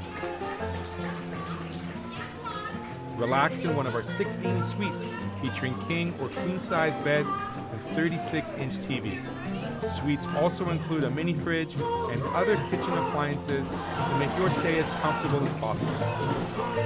During your stay in Pilot Mound, visit Weiser's Restaurant, our attached family-friendly restaurant and bar. It is the perfect location to host group meals, dine with the family, or unwind after a hockey game. Come in and meet our friendly staff offering daily specials on food and drinks, Wing Night Wednesdays, Buffet Fridays, and multiple TVs to watch the game. Weiser's is the place to be. Collins Hotel and Weiser's Restaurant and Bar, located across the street from Blackjack Stewart Arena off Highway 3 in Pilot Mountain. Welcome back to Massage Place Stadium for the halftime show here for Prince George Kodiaks football on 99.3 Rewind Radio. For those also streaming through BCFC TV or TELUS Channel 1999 for this week's TELUS Game of the Week. Thank you for joining us. A opening half of 21-14 in favor of the Kamloops Broncos has the Kodiaks down by a single touchdown in their home opener of this 2022 BCFC season. A packed house here at Massage Place Stadium. Not a seat opened up. People along the fence line, blankets, lawn chairs, you name it. This is quite the experience here at Massage. Joined with me, the president of the BCFC, Tyler McLaren. What were your thoughts from that opening half here in Prince George? It was a wild first half and exciting, and I'm sure the fans here, they were sitting on the edge of their seats, and those at home as well, and you saw a lot of big plays, and these teams are talented plays. Both quarterbacks, I thought, looked really good in that first half. Van Conant obviously has a little bit more experience than Oskowski, but I thought he made some good throws. Both teams had some success on the runs with their star backs. So for the first half of football ever in Prince George, I think the fans probably have loved what they've seen so far. Obviously, they'd like to see the hometown up on the scoreboard, but all in all, very entertaining first half of football. Absolutely, and this kind of gives us an opportunity, you and I, to kind of chat about just the BCFC, because here in Prince George, this is something, it's new. The league itself, but also not only that, but the game itself. I mean, here in the high school system here in Prince George, throughout BC even, we're so used to seeing 4 downs, American rules, but with the BCFC, with the Prince George Kodiaks coming here to the city, we're now seeing true Canadian football at its finest. And I mean, nothing short but exciting here in the first half. It's unreal. And the Canadian game, I mean, I love all football, whether it's 3-down football, 4-down football. But the nice thing that you see with it is explosive plays, and we saw a lot of those in the first half here. And a lot of these guys, and for those that don't know, is a lot of these guys are either have gone from our level in this league and onto the CFL. And that's something that people should watch for. A guy like Will St. Hubert, example for the Kodiaks. I mean, if he doesn't have an opportunity at some point down the road, he's just a really good offensive lineman and has that type of potential. So it's also a real treat to see. If you think of guys like Javon Katoy from the BC Lions doing great things, played with the Langley Rams in 2018. So there's a lot of these guys that you might hear about and watch on televisions on the CFL field at some point down the road. So it's a real treat to see these guys when they're here and then follow where they go after they leave. So I think the fans are going to get behind this team, get behind the league, and probably start following any one of our 6 teams here in the conference, other 6 teams in the conference. And I mean, you touched on it, the ability or the opportunity that is presented to these players to continue playing, to become a professional football player. Those obviously those connections, those relationships between the 3 junior football conferences that make up the Canadian Junior Football League with their respective CFL teams. I recall when my time playing in the OFC in Ontario with the Hamilton Hurricanes, just simply the fact I was on the team, I was territorial property of the Hamilton Tiger Cats. Whether they were desperate enough to call me up at any given time is beyond me, but this does provide a very interesting opportunity for these players. No question, and there's obviously the school route here, and I know the Kodiaks are big proponents, as a lot of our programs are across the conference, of encouraging education and having relationships with universities and colleges. But it's such a unique opportunity that there's guys from every walks of life. There's guys that Keon Raymond and Craig Briere have touched on. Is football is such an inclusive sport where you could come from a rich background, poor background, be tall, be short, be skinny, be fat. Like there's it's for everybody. And the opportunities that present itself for a player to go to the CFL or get a scholarship and go to university, that's what it's all about. And as teams build their alumni, you start to have some great pride in guys that have come before you, guys like Andrew Harris in Nanaimo, who played so many years and now played 10 plus years or so in the CFL. Sean White, kicker for the Rams at one point, is kicking for the BC Lions. So it presents a lot of unique opportunities, and I hope the fans love it and get behind it. And of course, as we turn our attention to midfield here at Massage Place Stadium, a giant check for those that have been following the team, the Kodiaks kickoff 50-50, a guaranteed jackpot of $200,000 being awarded to one lucky fan. I don't think either one of us won it, so we'll be here for the second. We will be here for the rest of the broadcast. But somebody was obviously a lucky fan, and congratulations to the winner. That's an awesome experience. It'd be really cool if they were in the stadium tonight for sure. Absolutely. But as you said, one lucky fan going home with $100,000. So congratulations to whomever that may be. If you're looking for ways to spend a few bucks, I can send you my email. You can e-transfer me however much you want. But certainly congratulations to the winner. We will take a quick break. More halftime show with Tyler McLaren when we get back.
Hotel, we have you and your family's comfort in mind. Relax in one of our 16 suites featuring king or queen-size beds with 36-inch TVs. Suites also include a mini fridge and other kitchen appliances to make your stay as comfortable as possible. We thank those for During your tuning stay in in Pilot on Mound, 99.3 visit Weiser's Radio, Restaurant, as our well as attached those who are watching family-friendly the stream, restaurant and whether bar. it be through It is the BCFC perfect TV location to or host group meals, the TELUS dine with the game family, of or the unwind week after on a TELUS hunt. Channel 19. Come in and meet our friendly You're staff joined offering with daily specials Tyler on food McLaren, and the drinks. president of the BCFC. Late night Wednesdays, Talking earlier, just Fridays, before we went off and to break, multiple about TVs to just watch the the game. opportunities that Weiser's this league is the has place to to be. offer about for their players. Collins Hotel and but Weiser's also Restaurant just and Bar, perhaps just located give me a across general the street breakdown from Blackjack for those Stewart at Arena home that off that Highway are 3 in unfamiliar Pilot Mound. with the league, with what junior football is about the BCFC.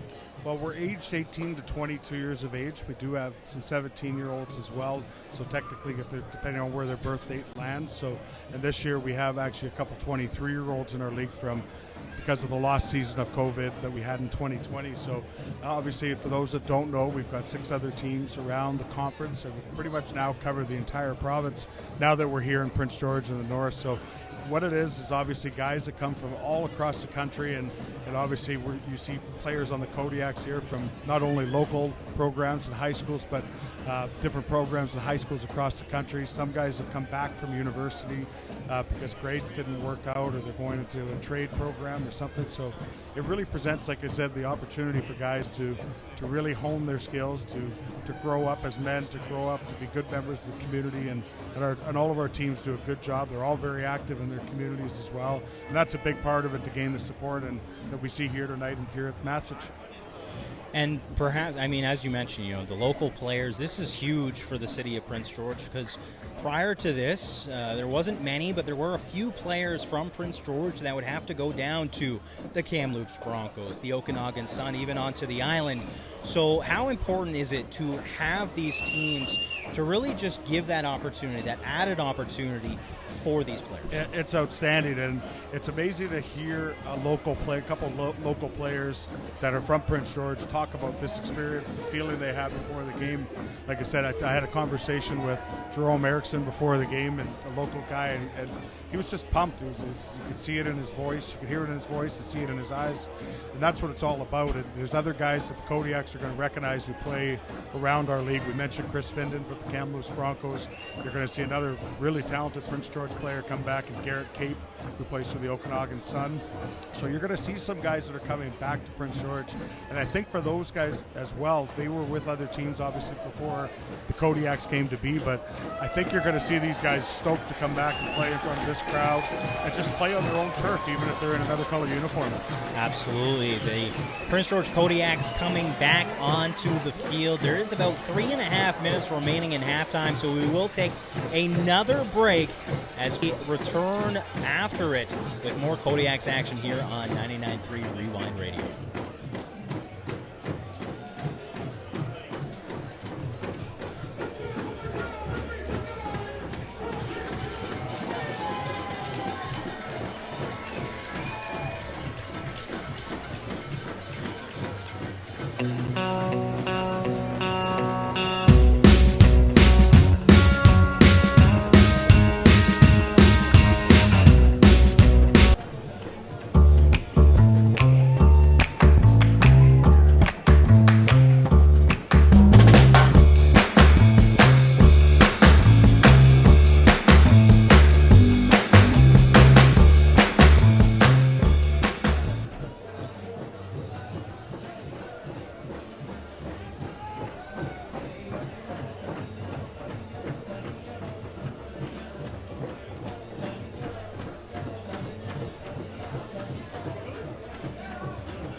Welcome back to Massage Place Stadium, where the Kamloops Broncos currently hold a 21-14 lead over the Prince George Kodiaks, as we're just moments away from the second half getting underway here in beautiful Prince George. But before we get to that, Tyler, give us a little bit of the out-of-town scoreboard. So out-of-town scoreboard, and these games are happening at the same time as ours here in Prince George, but the Valley Huskers are leading the Langley Rams by a score of 7-6, so that should be around the halftime mark as they started at the same time as we did.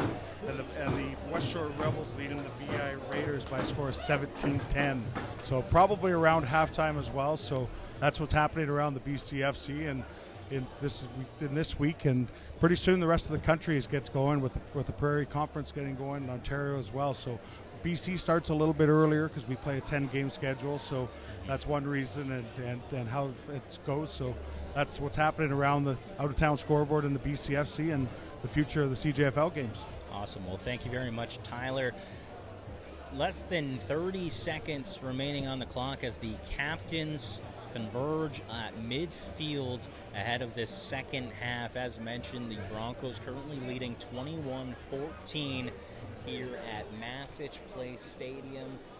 Crowd still very much here, packing the seats, packing the fence line, just taking in this first taste of Kodiaks football here in Prince George, because as mentioned, this is the very first home game for this young squad, led by two-time Grey Cup champion Keon Raymond. Tyler, perhaps, I know I texted you several months ago about the Grey Cup rings among coaching staffs.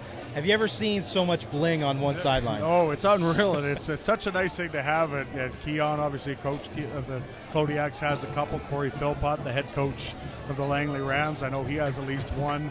So there's guys littered around our league that are Grey Cup champions. And Jamie Borum is here at the game tonight. He was the head coach of the Okanagan Sun.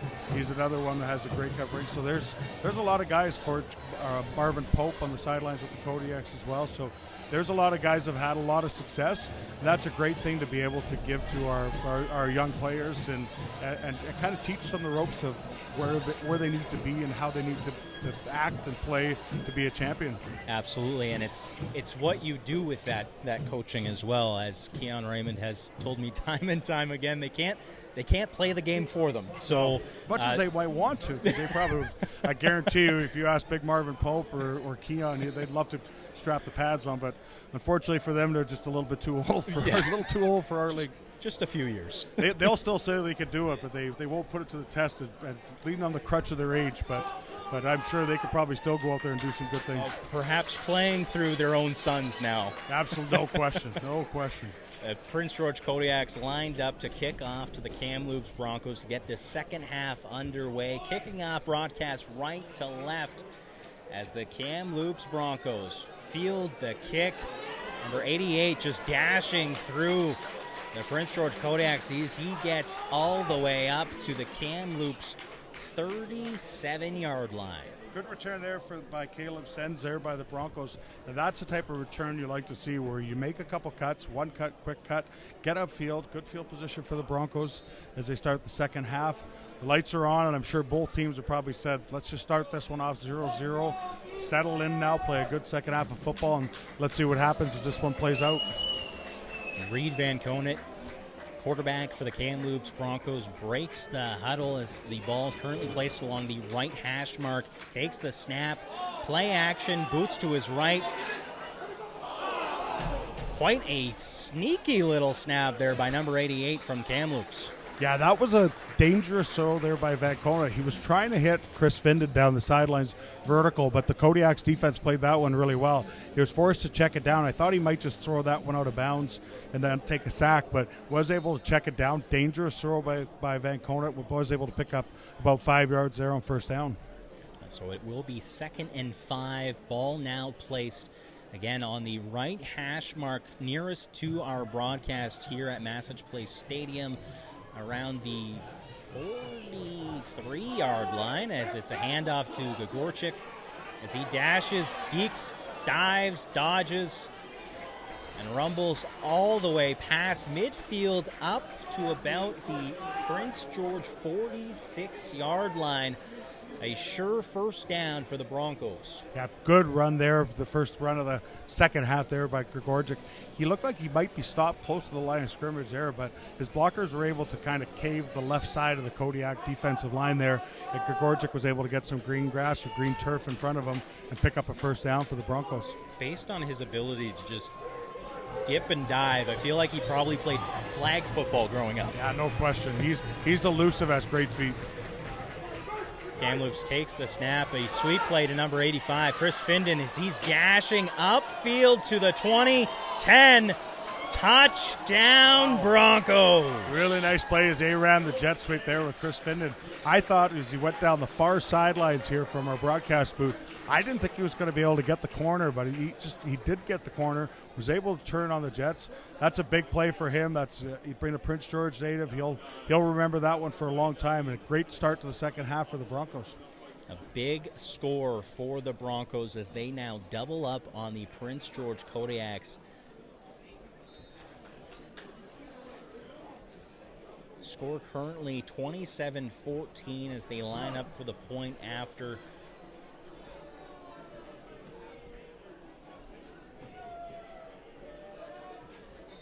And it will indeed be a doubling of the score. 28-14 for the Kamloops Broncos. 12:55 remaining in the third quarter.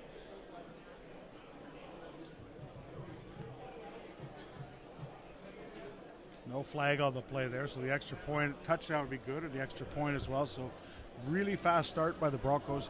Couldn't have scripted it better to come out of the second half break. They got the ball first in the second half here, did exactly what they wanted to do, culminating with a score by Findon. So if you're Prince George, you're getting the ball back. Now you have to answer the way that you did in that first half there.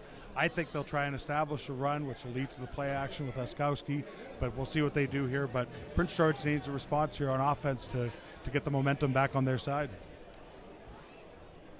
Kamloops lining up for the kickoff. Keon Raymond II and Noah Lank back to receive for the Kodiaks.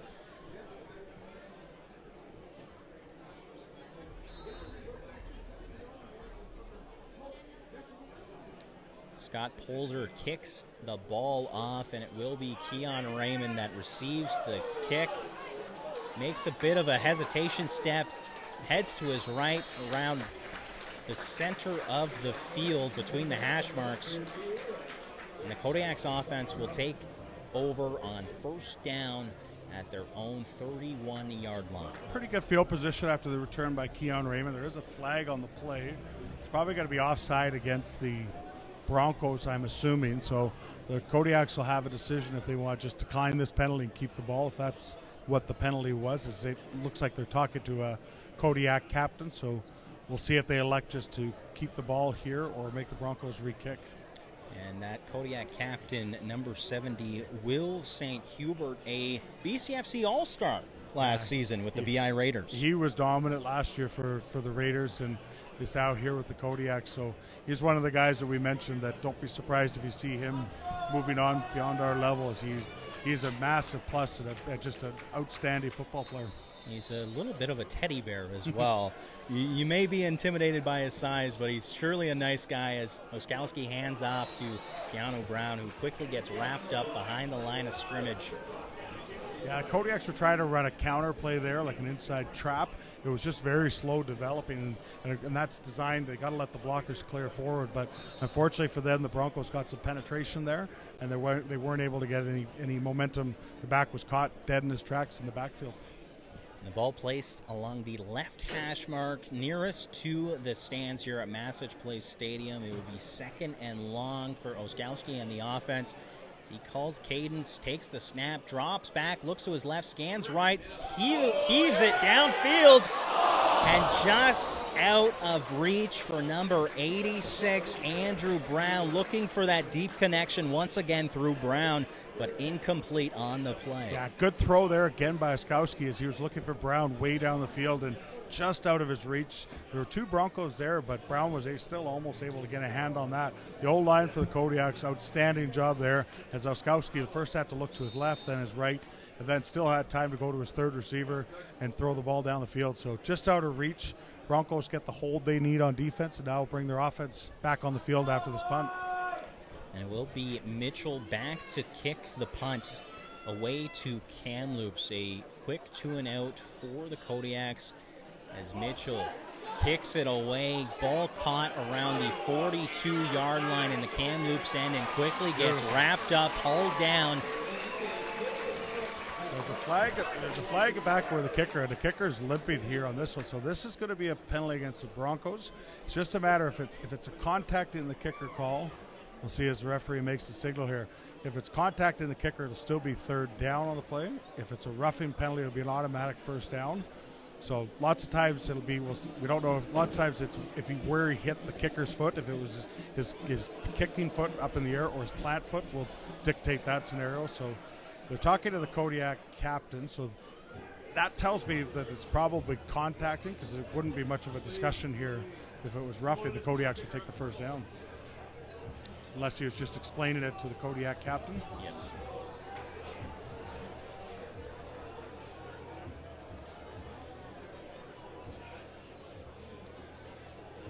Yeah, so it is contact to the kicker. So they will move the ball 10 yards. It still will be third down, as the Kodiaks lost some yardage on first down there. So decision time here for Coach Keon Raymond. If he wants to go in a gambling mood here, as now it's at a 3rd and 12 or 11 and a half, it's probably going to be 3rd and 1.5 or 2. And so they'll keep the punt team out. So on their side of midfield, I probably agree with that call. And Mitchell will have another go at this punt as he kicks. Beautiful spiral on this one, as Kamloops will receive it at their own 30-yard line, dashing through the return team. And I think it looked to be number 88 for Kamloops, gets down to about the 42-yard line. Yeah, Caleb Seds there. Good return there, but what a massive kick there by the Kodiaks. And the height that kick went, and we hope you could pick it up on the broadcast on home if you're watching that. But the nice part about when you get a kicker who can kick the ball that high is it's really helpful to your cover teams, because they can get down the field and cover that. There's nothing harder for cover guys when a kicker kicks the ball line drive. That gives the returner a lot of options. So great kick there by the Kodiaks. The Broncos have the ball. And we've got about just over 10 minutes remaining in this third quarter, which is brought to you by Forest Power Sports. For those listening, you're listening obviously on 99.3 to Rewind Radio, but this is also the TELUS Game of the Week, which is brought to you by the BC Lions, eXp Realty, Way Home Real Estate Group Kelowna, and the Coast to Coast Real Estate Team, Nanaimo. And of course, you're also streaming through BCFC TV for this beautiful game here at Massage Place Stadium in Prince George, as the Kamloops Broncos running back gets wrapped up. Much better job there by the Kodiaks. Team defense there. That was fantastic. They were able to corral Georgic before he was able to get going. Injured a Kodiak on the play. Looked to make the tackle, but he's down right in front of the Kodiak bench. But much better job there by the Kodiaks on defense. Also, just a shout out to our game sponsor for tonight, Gary Young Agencies.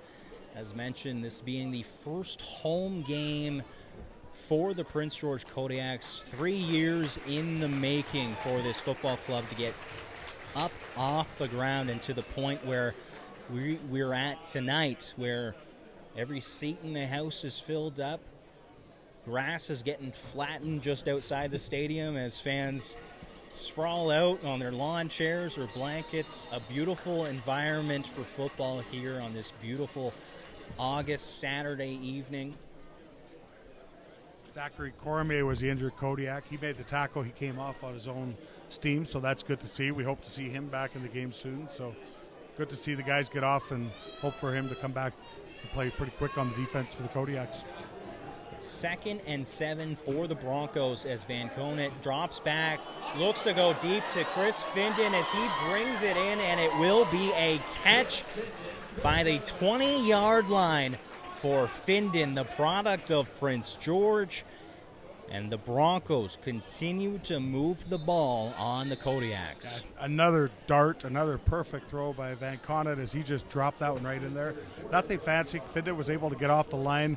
The receiver tried, the DB tried to get up into it, not jam him, but be tight. Findon was able to get by him, and he's fast. He's a big receiver, but he was actually at the BC Lions E-Camp for us this year and had the fastest time at the 40 camp for all our junior guys. So Chris Findon, not only a big receiver, but he can fly as well. The Kamloops Broncos first down by the Prince George 20-yard line. Ball placed on the right hash mark as they're getting to the point. They're inside the red zone. Then Conant, bit of a mishap in the backfield there. And the Kodiaks come up with a big defensive play, swatting down that pass attempt by Van Conant. Yeah, broken play there by the Kamloops offense there. As the back, Gregorczyk and Van Conant just were in the midst, a little bit of miscommunication there. Good defensive play by the Kodiaks as Van Conant was just trying to get rid of that one. So could have been an interception, but fortunate for the Broncos, it's just incomplete. So good job there by the Kodiak defense. 2nd and 10. Ball still at the 20-yard line. 8:41 in the third quarter. Van Conant drops back, looks left, goes deep into the end zone. And an incomplete pass. That was a close one. Really close play. And again, you saw the precision with Van Conant. He just dropped that one right into the hands of the Bronco receiver. It would have been a really tough play as he would have had to extend, but what a throw there by Van Conant. It was incomplete. That'll bring out 3rd down. We'll see if the Broncos have probably got to try a field goal here. But that was right on the money by Van Conant, and unfortunate for the Broncos, he wasn't able to come down with it. That would have been a huge scoring play for the Broncos as they would have further extended their lead, currently leading 28-14 against the Kodiaks, lining up for a field goal attempt. Ball being snapped from the 20-yard line will be placed at about the 27-yard line. So a 27-yard field goal attempt for number 2, Scott Polzer. And that is wide right. Lots of distance there by Polzer, but just unfortunately pushed it wide right. So they will get the Rouge. So that's a single point for the Broncos on that one. So another change up from the American game and the high school game. So Broncos will get a point there, but obviously disappointed they didn't get the field goal. And a bit of a shout-out to CKPG lead anchor, my colleague, Jeremy Corrigan. He says, if you win the Rouge battle, you win the game. That's true. That's true. And lots of times Rouges can win games for people as well, so he's pretty much spot on. So there you go, Jeremy. If you're listening, you're bang on. As now they just put the point up, so it's funny. I think the timekeepers and the scoreboard people are probably new as well here to the Canadian game. And what, is that a point or is that not a point? So it does end up on the scoreboard here, the beautiful scoreboard here. Now it'll read 29-14 for the Broncos. Still 2-score game, so that's a good news for the Kodiaks. 2-back formation for Oskowski as he looks to take the snap of this one. 2 receivers on either side of the formation. Oskowski drops back, looks right, and that is a quick hit. Gain of about 8 yards on the play. Good throw there. I didn't see the receiver number on there. I can't see if that was Brown on the far side, but that's just a really nice quick throw. Oskowski drops back and then set his feet. Threw a dart there. Great positive yards there on first down. Bring it up 2nd and short for Prince George. I think that was a completion to number 19, Evan Ingram, for the Kodiaks, his first reception of tonight.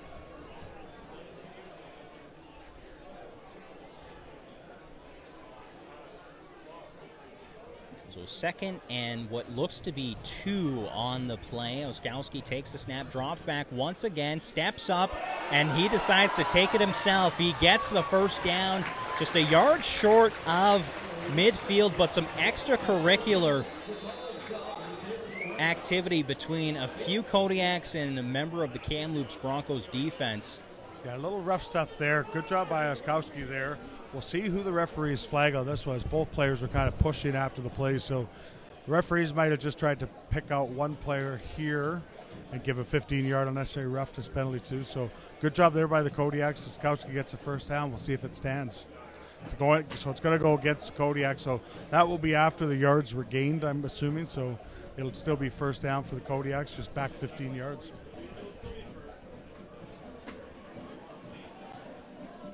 So officials discussing the penalties following that one. Liam Oskowski comes to his sideline. So it's still should be 1st and 10 on the play. It was after yards per gain. It was dead ball foul, so that still should be Kodiak ball on the 1st and 10, but kind of wipes out the run and the great play by the legs of Oskowski as he made a good play there, getting the first down. It would have been just a yard short of midfield, but instead they will line up at their 38-yard line for a 1st and 10.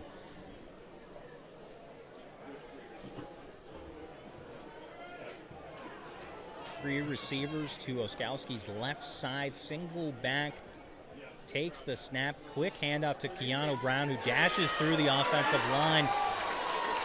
And that may very well be another first down for the Kodiaks. Not back to where they were, but movement nonetheless. Pretty close there. What looks to be a little bit short based on where the spot is from my eyesight, but we'll see what the officials decide. They may call in a measurement here. They are. Good run there, and that's something. Usually the Kodiaks tonight, when they've had success, they've been able to run the ball off the edge of the Broncos defense. In that case, they came kind of right up underneath that. So we'll see if they've made some adjustments here as the Kodiaks are trying to come to the line of scrimmage, and the officials are saying, hang on, we got to measure this one.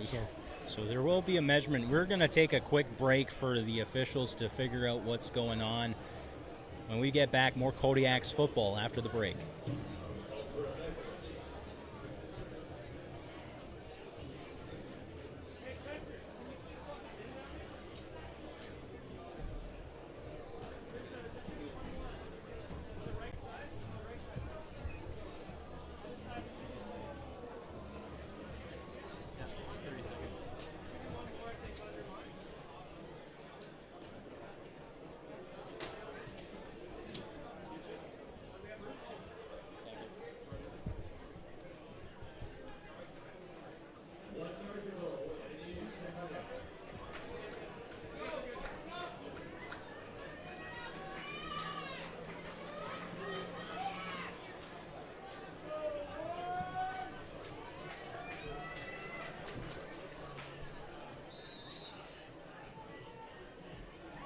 Kodiak's going for a 2nd and short play here. Oskowski drops back, a little bit of a pressure from the defensive line of Kamloops, and he gets hauled down. A sack by number 95 of Kamloops. That was Paul Orajekwe with a big sack there for the Broncos. That's a tough one for the Kodiaks there, as they had a 2nd and short. They were trying to be aggressive on offense, maybe hit a deep pass down the field. Still may have gone for it there on 3rd down. Unfortunately, after the sack there, now they're out of gambling range for Coach Keon Raymond. They'll have to send the punt team out here. That's an unfortunate break for the Kodiaks on offense. 3rd down for the Kodiaks. A few penalties on that drive. Certainly back further from where they would have wanted to be, as number 17, Mitchell, back to punt for the Kodiaks. A single return man back for Kamloops. The kick goes up. Number 88 for Kamloops gets it by the 35, does a little dancing left-right towards the left sideline. Gets brought down around the 52-yard line, just ahead of midfield. Good return there by Caleb Sens. I didn't think he was going to be able to get as many yards as he did on that return. The Kodiaks were in good field position there to make a tackle, but once again, good field position for Kamloops here on this drive.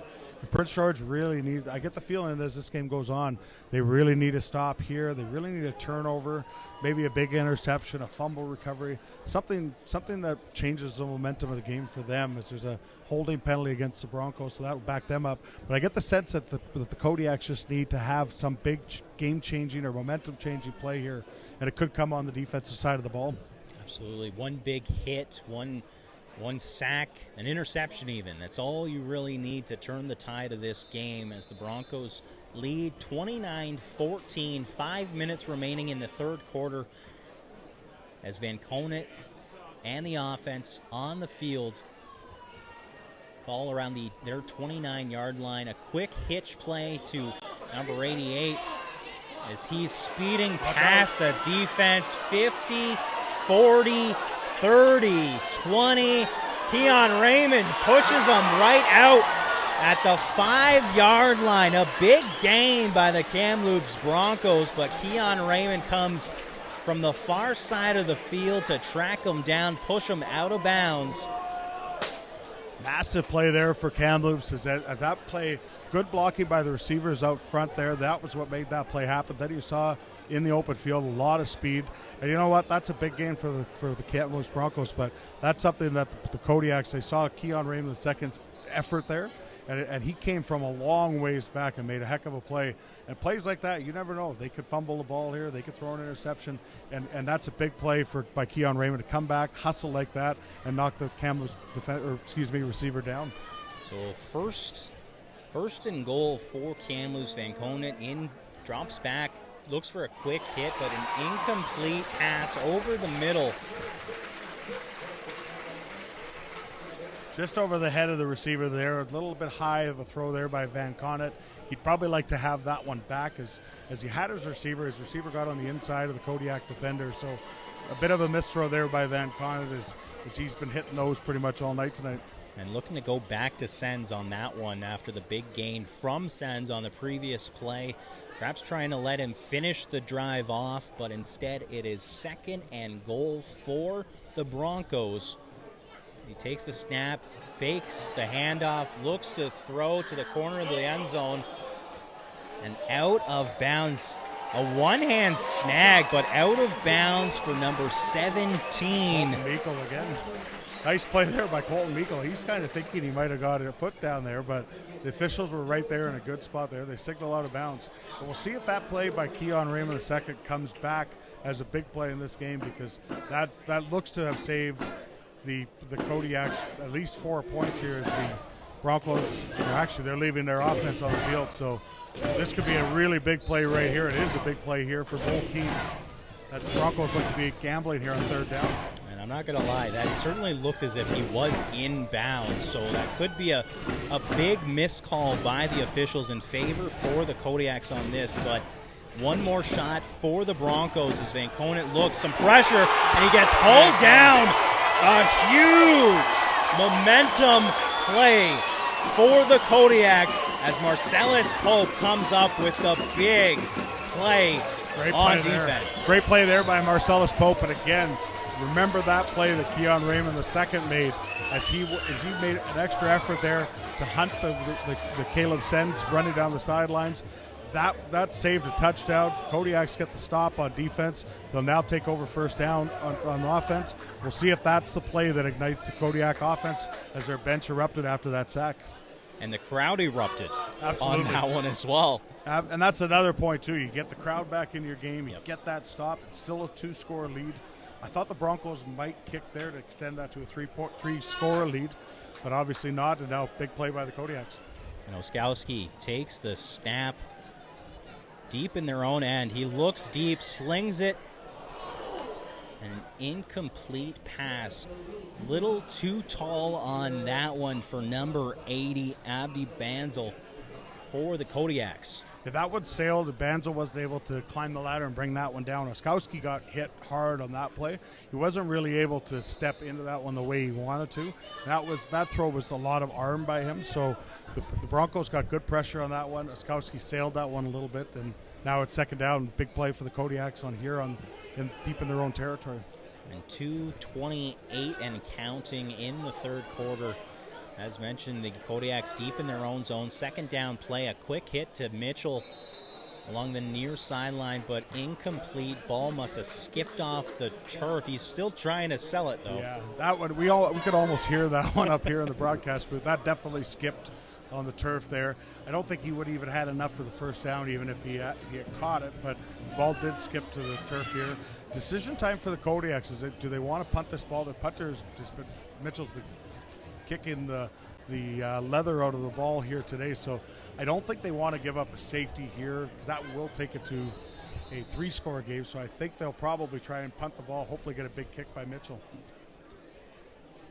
And perhaps trying to go the far side with this punt, as the Broncos, originally had just one returnman. Now they have 2, and a booming kick. We'll see if it even does not make it quite to midfield, as Sens takes the punt around the Prince George 48-yard line, quickly gets wrapped up and brought down to the turf. Broncos are going to have really good field position after this. There's a no yards penalty. There's a flag right in front of the Kodiak bench. So this is going to be a 15-yard penalty. So for those that are at home or are listening to us, as the ball's caught in the air, that's a 15-yard penalty. So this is, if it's on the ground and a player's within that 5-yard zone, it's a 5-yard penalty. So for unfortunate break there for the Kodiaks, this is going to give the Broncos really good field position. No fair catches in Canadian football. No fair catches, unfortunately. You got to deal with what's coming at you, I guess. Yeah, it's a totally different rule, and you see some of the returners, they struggle with it as well, because we've actually seen returners give the wave as if it is a fair catch. So they learn fast that rule unfortunately doesn't apply in the Canadian game. I think you have to learn fast.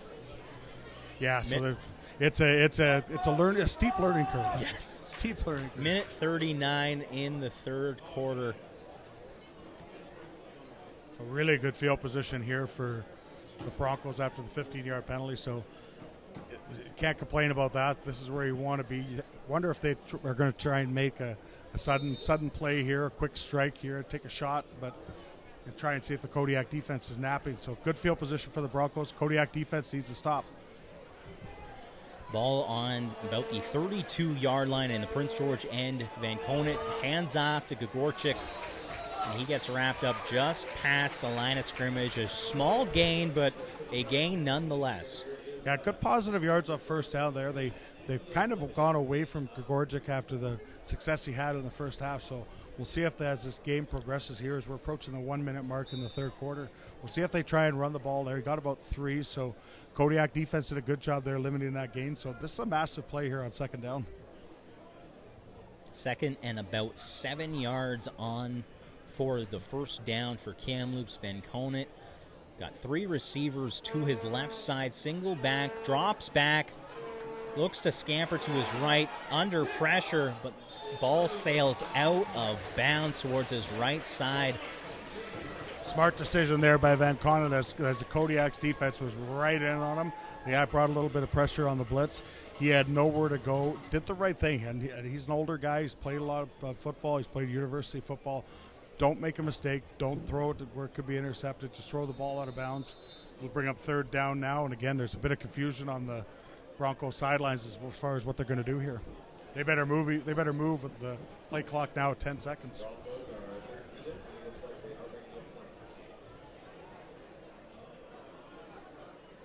The head referee is going to give the Broncos a little bit of latitude here as the play clock resets. So a break for the Broncos, I think, on that one is as they look to kind of a bit of confusion. Now he might make them call timeout. He does. So a bit of miscommunication as head coach Braden Van Conant wasn't sure what to do. Go for it, kick, punt. So Broncos called timeout here, and now they have a bit more time. It looks as though they will be lining up for a field goal attempt. Yeah, I think you want to do it here to get to that 3-score lead. That's the key, and these 3 points are big if you're Kamloops and obviously if you're Prince George. If you miss, again, you're looking for a big return. Keon Raymond II's deep, so we've seen him so far today. He's electric, so Broncos looking to extend this to a 3-score lead. Kodiak's obviously looking to prevent that. And it gives you that security blanket, establishing a three-score lead. That way you can go back to Gagorchik, get him running the ball again, not having to risk throwing an interception in the fourth quarter. With 23 and a half seconds remaining here in the third quarter, will be what looks to be a 36-yard field goal attempt for the Broncos. Another delay here as they're just getting things set here. It's a big kick here. Pulser's got the leg to get this, so big kick here for the Broncos and the Kodiaks. And the ball goes wide left. A shank on that one as Keon Raymond looks to track it down, brings it out of the end zone, up along the right side, and brings it right up to about the 15-yard line. A missed opportunity for the Kamloops Broncos on that one as the attempt gets shanked right to the left side, almost closer to Citi Field on the opposite side of Massey Drive here in Prince George than it was the uprights at Massage Place Stadium. Yeah, that wasn't a good kick there by Pulser, and he could kick that. We've seen him do it before in this league, so I'm not sure if it almost looked like he didn't follow through with his kicking leg there, and for whatever reason it just kind of stopped, and the ball wasn't even, like you mentioned, close to to going through the upright. So that's a break for the Kodiaks. It still keeps it a 2-score game, as this is the last play here of the third quarter, barring a penalty. And Oskowski under center for this play. Takes the snap, a handoff, but a fumble behind the line of scrimmage.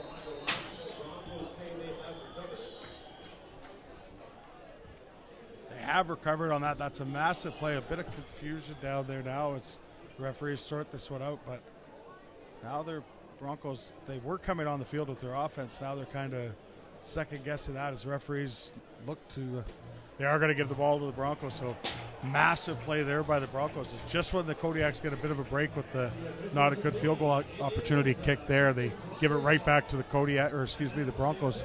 And they'll have amazing field position to start the fourth quarter.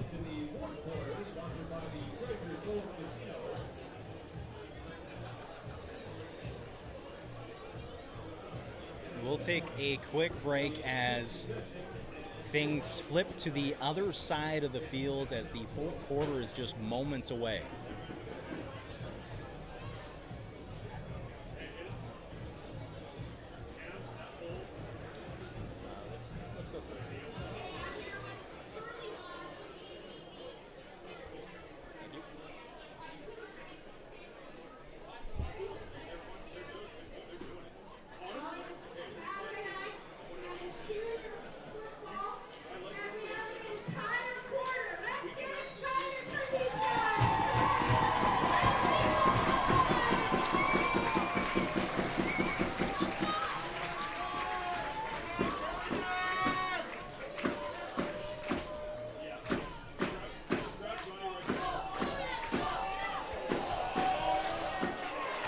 Sends dashes into the end zone. A quick scoring play for the Kamloops Broncos as we get the fourth quarter underway.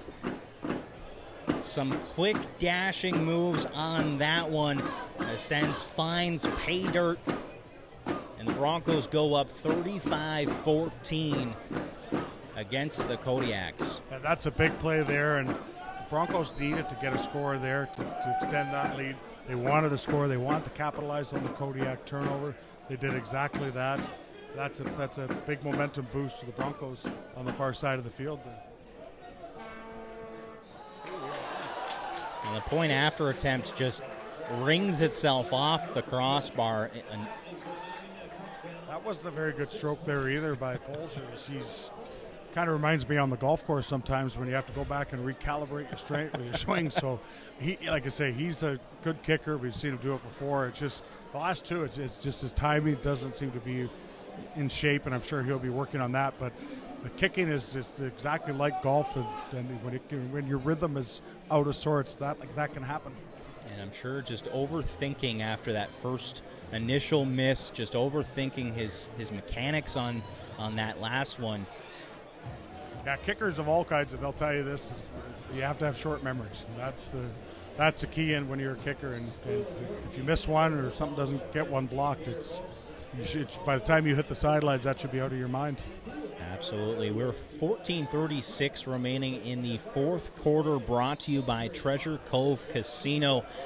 You're listening Kodiaks games powered by the Prestige Treasure Cove Resort. As the ball gets kicked off to the Kodiaks, Keon Raymond tracking it down, and it goes out of bounds, so that will be a penalty on the Kamloops Broncos. Yeah, unfortunate break there for Kamloops, big break there for the Kodiaks, so they'll get good field position on this one. I believe it's at the 40-yard line, so after the kick went out of bounds, so they should get good field position. Smart play by Raymond to let that one go out of bounds, so opportunity for the Kodiaks here, and you got to think 14:30 left in this fourth quarter. They got to make something happen on offense. They still got lots of time. For those that don't watch the Canadian game a lot, 14:30 is an eternity. So lots of time left, but the Kodiaks got to get something going and get in the end zone here pretty quick. That kickoff brought to you by DMC Chartered Accountants as the Prince George Kodiaks offense back onto the field. Liam Oskowski, quarterback for the black and gold. He directs traffic in his backfield, takes the snap, drops back, looks to his left, looks to sling it to Mitchell, and picked off. Wow. A sneaky interception. Yeah, I mean, that's and people joke all the time about DBs that can't catch, and that was a heck of a catch there by, we can't see him, he's on the far side of our field, trying to make out a number. It looks like a single-digit jersey on the far side. I want to say it was Logan Ritchie. That's who I was going to say, number 8, and that's a fantastic catch, and that's the big break for the Broncos and the deflating one for the Kodiaks. Yes, that will certainly make highlight reels come Monday. Oh, no question. I was a linebacker, so they used to say I couldn't catch either. So I like to see the defensive guys make catches like that, kind of break the rumor or the prove norms. The haters wrong. Yeah, exactly. Yeah. Kamloops Broncos on offense as Reed Van Conant takes the shotgun snap. Under pressure, slings it out of bounds. Broken play there by the Broncos as well as on that one as Van Conant opened to his right. So when he turned his shoulders, he was thinking the back was going to be to his right. Unfortunately for him, the back went to his left. So a bit of miscommunication there on offense for the Broncos. But Van Conant again doesn't take the sack, doesn't throw an interception, just throw the ball out of bounds, then live to fight another day on second down. Yeah, and on to the next play. Yeah, don't force things. Don't force it, especially when you're up by 35-14. Just don't force anything. 2nd and 10 for the Kamloops Broncos at midfield here at Massage Place Stadium. A handoff to Gogorchik as he dashes, weaves through defenders, takes the ball for a first down all the way inside Prince George's end of the field. Gets it to about the 42-yard line on the far side of the field. Really good run there by Gregorczyk. But I think when the Kodiaks watch that play on film, probably tonight, because I'm sure they might be doing that, or certainly tomorrow, they're not going to be very happy with the tackling on that one. As Gregorczyk's talented, he's elusive, but there was a few black sweaters there who should have been able to bring Gregorczyk down, and they might not like that when they watch film. I know traditionally defenders they're taught to read pass first, but at this point in the game, you're perhaps better off just assuming it will be a run play as Gogorchik takes yet another handoff, gets wrapped up a few yards past the line of scrimmage. Better job there as Gregorczyk wasn't able to get to the second level of the Kodiak defense, so much better job there, only about a yard, maybe a yard and a half gain on that one. And they need to stop. They need either or a turnover, but certainly they need to get a stop here on second down to get their offense back on the field as we're under 12 minutes left in the fourth. Especially, I mean, you've seen the struggles of the Kamloops kicker at this point, so the more you can force these third down situations, you're probably putting yourself in a better situation, get your offense out onto the field without points getting put up on the board as the handoff to Gogorchik yet again and quickly wrapped up. So it will be a third down situation, 3rd and long, and the ball placed by about the 39-yard line inside the Prince George zone. Minimal gain there by Gregorczyk on second down. Decision time for the Broncos. It looks like Reed Van Conant staying on the field, so it looks like they're going to go for it. I thought they might punt the ball here and try and hem the Kodiaks to a long field, but Broncos are going to go gambling here. They need about 6.5 or 7 yards here, so big play here for the Kodiak defense as they need to stop. Strong formation to the left side. Van Conant takes the snap, drops back, slings it out of bounds under pressure. Kodiaks brought the house on that one, and they were able to swarm Van Conant. He wasn't able to even set his feet. Most of the routes of that particular play there were longer routes, so Van Conant didn't have a lot of short options to just dump the ball out. There was no under routes or quick out routes, so he needed time, whatever that was going to happen on that play. For the good news for the Kodiaks and their fans is he didn't have it, and that's a turnover, and the Kodiaks get the ball back. Kodiaks take over on offense on their own 39-yard line, far side hash mark from the stands here at Massage Place Stadium here in Prince George. Liam Oskowski takes the snap, drops back, looks midfield, dashes around some defenders and hits Marquise Banks for a back shoulder reception by. That's a heck of a catch by Banks, and it's only about an 8-yard gain or 9-yard gain, but that's a heck of a catch by Banks, as that was, like you said, thrown to the back shoulder. He had to contort his body there, makes a big catch and a positive gain for the Prince George. 2nd and 2 yards, it looks like, on the play as the Kodiaks near midfield here. Oskowski drops back again under pressure, gets brought down around the 41-yard line. A sack by number 16 for the Kamloops Broncos. That's a big play there, and the problem that you have and you see the difference is in that play, if you're Oskowski, if Vancouver might have thrown that one away and it would have been 3rd and 2. That's where Oskowski's trying to make something happen, trying to use his legs. Maybe should have thrown that one away as Kamloops got in on him pretty quick. Be a 3rd down situation. Oskowski and the offense stay out onto the field.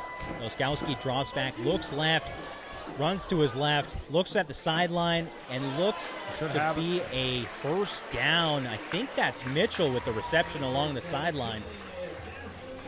Yeah, it looks like Mitchell on the far sidelines. What the coaches are like there is he made sure he got to the 1st down yard markers, and he had the luxury of having them probably about 2 feet to his right, so that always helps. But good job by him to get to the 1st down marker, make sure he has enough for the 1st down, and that'll move the sticks for the Kodiaks. 9 minutes remaining in the 4th quarter. Kodiaks just past their own 50-yard line, 51-yard line. Oskowski drops back, looks over the middle, and gets picked off. I think number 32 for the Broncos. Flag on the play. I believe it may have been a face mask on the tackle. Yeah, I think you're right on that one, as there's a little bit of frustration here happening after that interception. So a little frustration setting in for the Kodiak offense, for the Bronco defense. Another takeaway, another nice catch. But I think you're right. I think there's going to be another 15-yard penalty added to the end of this one. Jerome Erickson, the intended target on that play, just a little too high and too far for him as the ball practically just landed into the free safety's lap on that one. They signaled the penalty against the Broncos on this one, so they're going to march this back. I was with you. I thought I saw a face mask penalty against Kodiaks, but there was a 15-yard penalty going the other way. So good news for the Kodiaks is that penalty does go in their favor. Bad news, obviously, they don't have the ball anymore. And the clock is going to start to become their enemy here with 8:44 left. So they got to make something happen. The Broncos defense has made stuff happen on their side of the ball when they've been playing defense. Now it's up to the Kodiaks to do the same. Kamloops Broncos currently leading 35-14 here in the 4th quarter as we near the midway mark of the 4th quarter. Broncos back on offense. Ball currently placed on the 37-yard line, smack dab in the middle of the hash marks. Ball gets handed off to number 32, Keegan Curtis, for a short gain on the play. It looks like some substitutions on the Broncos offensive side as Reed Van Conant looks like his night is done. Again, with a 35-14 lead, so giving some playing time to some of the second strings on the depth chart. Number 10, Clark Snyder in at quarterback for the Broncos. Yeah, now the Schneider's in there. Gregorczyk's out of the game as well on the running back spot. So good opportunity for some other guys to get some valuable snaps. A quick hit play to the right side to number 19 gets wrapped up. A mob tackle for the Kodiaks. Gain of a few yards on the play. It will be 3rd and what looks to be 4 on the play. Broncos should send out the punt team here, but in a long season, 10-game season for ours, and then for us, obviously, could have a long road to the Canadian Bowl, and as it'll be held in the Prairie Conference. It's always this year. It's good to get guys reps because it is a long season. Guys get hurt. It's nice to be able to get your guys in the game, get them some valuable trigger time minutes, and that looks to be what the Broncos are doing here. Keon Raymond back to return the punt from the Broncos. 7:12 and counting on the game clock. So they're going to let this run right down, probably call a timeout here. Or take a delay of game penalty, so they'll take the delay of game. So substitution issues with the Broncos there. They didn't have enough guys. That's the smart thing to do, is don't risk getting a ball blocked on that one. 5-yard penalty is not going to kill you. It's much better to kick the ball, reset it, kick it here on 3rd down, than risk having a block and the Kodiaks pick it up and score. Absolutely. 6:57, so inside 7 minutes remaining in the fourth quarter. Broncos currently up 35-14. Ball third and a lot as they are getting set to punt the ball away to Keon Raymond, who's getting ready to return the ball for the Kodiaks. Hopefully get them some good field position for their offense.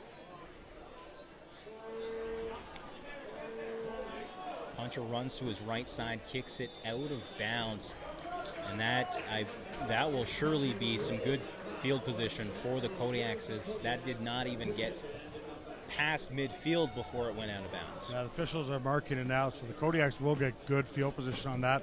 It's a really tough thing to do. What they're trying to do is run and kick the ball at the same time, especially if you're going opposite your foot. So if you're running to the left and you're a right-footed kicker, or vice versa. So Kodiaks get a bit of a break after the short punt by the Broncos. Again, clock becoming their enemy as we're under 7 minutes.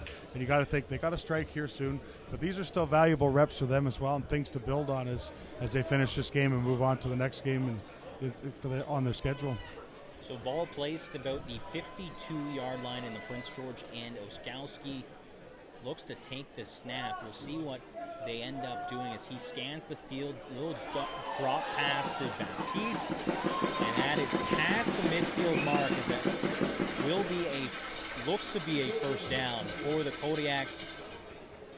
Yeah, nice play there. Oskowski didn't have anything down the field vertical, so he just checked it down, and that's actually a veteran type decision where you still don't need to force it, even though you want to and you want to get points fast, but just check it down, get 9 yards, positive yards here, manageable second down.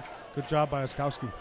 3 receivers set to the short side of the field. Oskowski drops back, steps up, looks deep for Marquise Banks. And through his hands. I think that one's Banks might want to have back. As it looked to from our angle, it looked that was going to be a catchable ball and a touchdown for the Kodiaks. So maybe he lost it in the lights, or maybe our angle was just not conducive, or not. We didn't see it properly. But I thought he was going to catch that ball. May have been some jitters as well on the part of Banks, wide open behind the defense. It seems like there's a lot to be thinking about in those very short few seconds, from the ball being up in the air to it getting close to your hands. Yeah, and Banks is coming off, and he's frustrated with himself. He probably feels he should have had that one. And a quick quarterback sneak to get the first down for the Kodiaks. So first down for the Kodiaks. The ball will be, looks to be about the 42-yard line in the Kamloops zone. Number 4, Andrew Johnson, coming in again for the Kodiaks, under center. The receiver playing the quarterback sneak package for the Kodiaks. Oskowski back out onto the field with the offense. Trips left formation, 3 receivers along the left side. Oskowski scans left, looks to tuck it, and he does. Number 80 with the reception. Gain of about 8 yards on the play. Connects with Bansal. Now they're going to get up in the hurry-up offense, but good throw there as he bought a bit of time with his legs, found Bansal, got pretty close to the first down. I've got about 9, it looks like. 4:30 remaining in the fourth quarter. Kodiaks inside Kamloops' end of the field. Oskowski scanning, looks deep into the end zone. We'll see Jerome Erickson with the touchdown. Nice catch. What a catch as he scanned it, tracked it in, pulled it in, and the Kodiaks with a touchdown late in the fourth quarter here, and they bite into the Kamloops lead. Nice play there by Oskowski as the Kodiaks are going to go for 2 here as they're celebrating, and the coaches are trying to get their attention. But that is a great throw. But you have to give a lot of credit there to the Kodiak offensive line, as Oskowski had a lot of time to step into that throw, wait to find Erickson, and you got to think for a guy like Jerome Erickson, that's a big play that he'll remember for a long, long time. A huge play by Erickson. Let's not forget, this is a player that made the transition from being a quarterback in high school to being a receiver on this Kodiaks team, and a top target for Oskowski, as Oskowski looks to go for a 2-point conversion. An incomplete pass, though. So score sits 35-20 for the Broncos. We'll have more football action on the flip side of this commercial break.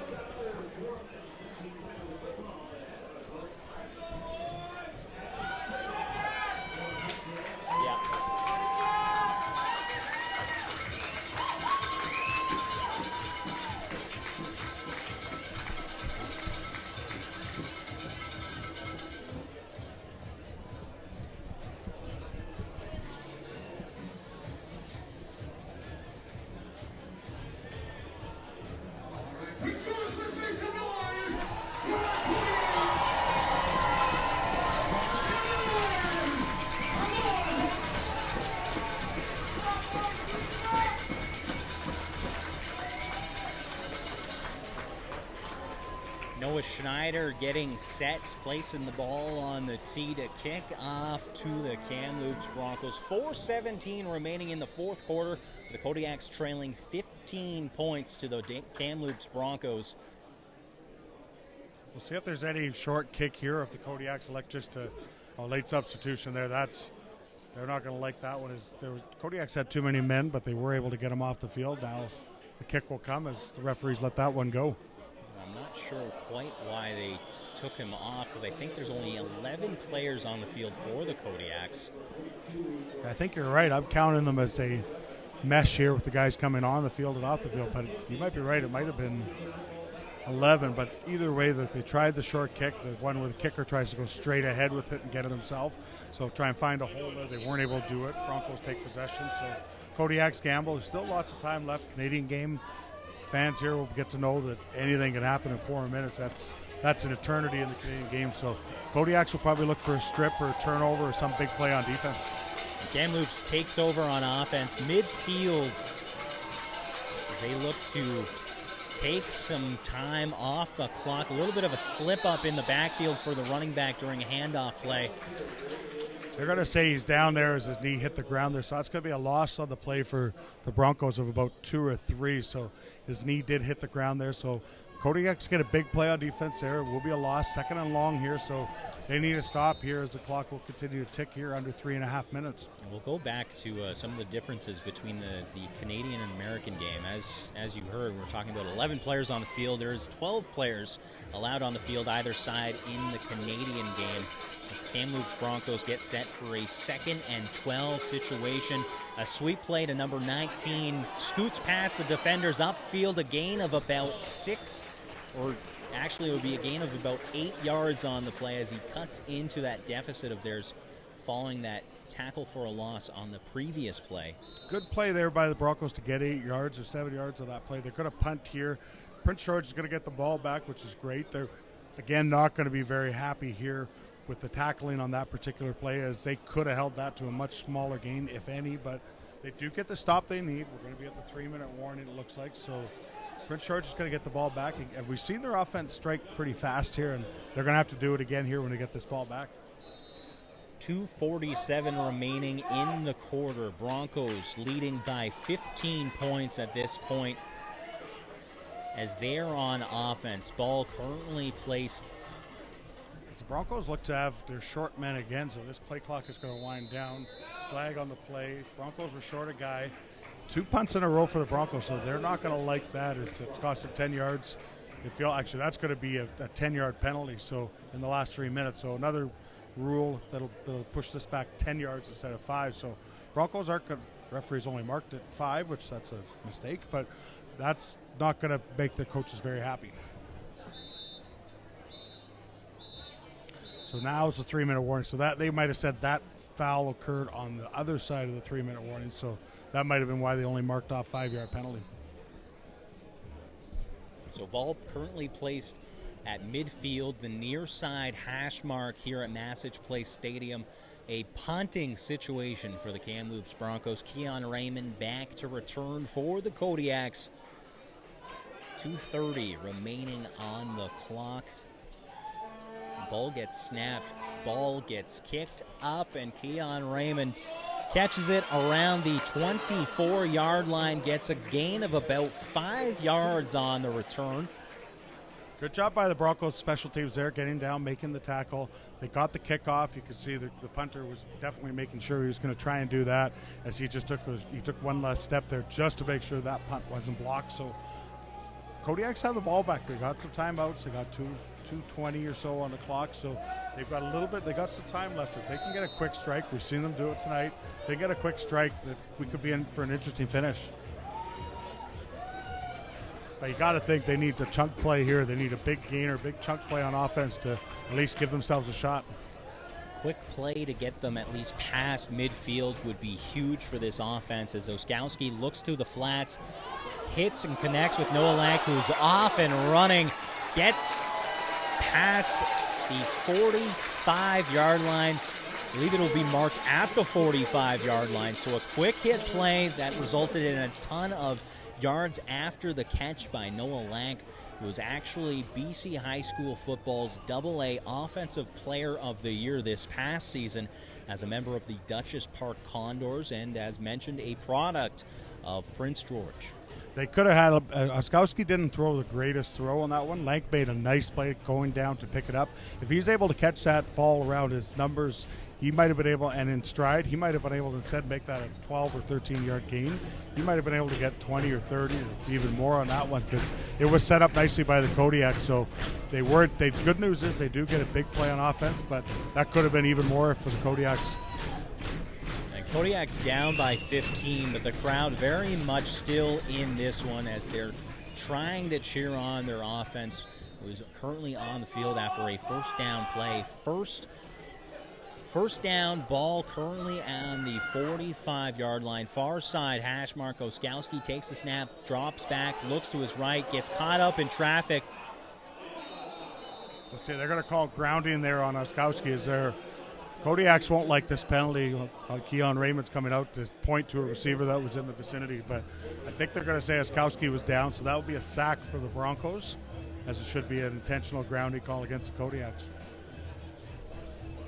I couldn't see if there was a receiver, as Oskowski was trying to make something happen, avoid the sack, just flick it to one of his receivers if there was one close by. So we'll see if the officials are going to talk about it to see if there was one. Well, and I don't know whether Keon Raymond's gesturing that there was a receiver in a vicinity or perhaps a penalty that was elsewhere on the field, because he was looking towards the deep secondary on the near side of Massage Place Stadium. So regardless, second and long for the Kodiaks. Oskowski takes the snap, drops back, a quick throw, and it gets picked. I don't even know how to explain what just happened. We'll see if they call it a catch by an interception.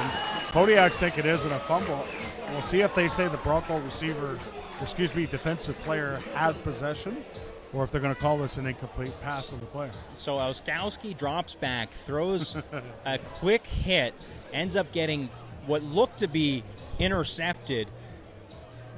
The player who intercepted got tripped up, but as getting tripped up, the ball then popped up, and number 17, Mitchell, for Prince George, dives in and made the reception, but it looks as though the officials are calling the play back. Yeah, so they're saying that he didn't have possession on that play. The hometown fans here, the packed house at Massage Stadium won't like that. Neither will the Kodiaks bench, but it's hard to tell from our angle here. If the Bronco player, he has to be able to take a couple steps to make a football move. So we couldn't tell if he was able to do that. He should have had the interception, so it shouldn't even have been an issue. But that'll be now bringing up third down here, I believe, on the far side for the Kodiaks. So third and long, minute 57 remaining on the clock. Kodiak's offense remains on field. Oskowski drops back, looks deep, hurls it up. Wow. And that is about 10 yards too far for number 17, Mitchell. Yeah, that's a big turnover, unfortunately. Mitchell wasn't able to catch that, but what an arm by Oskowski there as he just showed it off in front of the home fans. But he launched that one, and maybe Mitchell might have thought that he wasn't going to be able to throw it that far because he kind of stutter-stepped a little bit there. But unfortunately for the Kodiaks, they weren't able to connect. They'll turn it over. And now they're fighting the clock here with under 2 minutes left in the game. Well, that looked as though it was about a 60-yard throw from Oskowski. So quite the arm on the 18-year-old. Minute 48 remaining in the quarter. Turnover as the Kamloops Broncos offense is back out onto the field inside the Prince George end of the field on the far side hash mark. A handoff to number 42. Maybe a gain of a yard or two on the play. It'll be a gain of 1 yard, 2nd and 9 for Kamloops. Michael LeFevre with the run there for the Broncos, minimal gain on first down. So Coach Keon Raymond's going to call the timeout here. Miscommunication there as Kodiaks trying to get a player off the sidelines there. But clock will stop here with 1:39 left. Kodiaks really need to stop. Really need to stop here. A big play.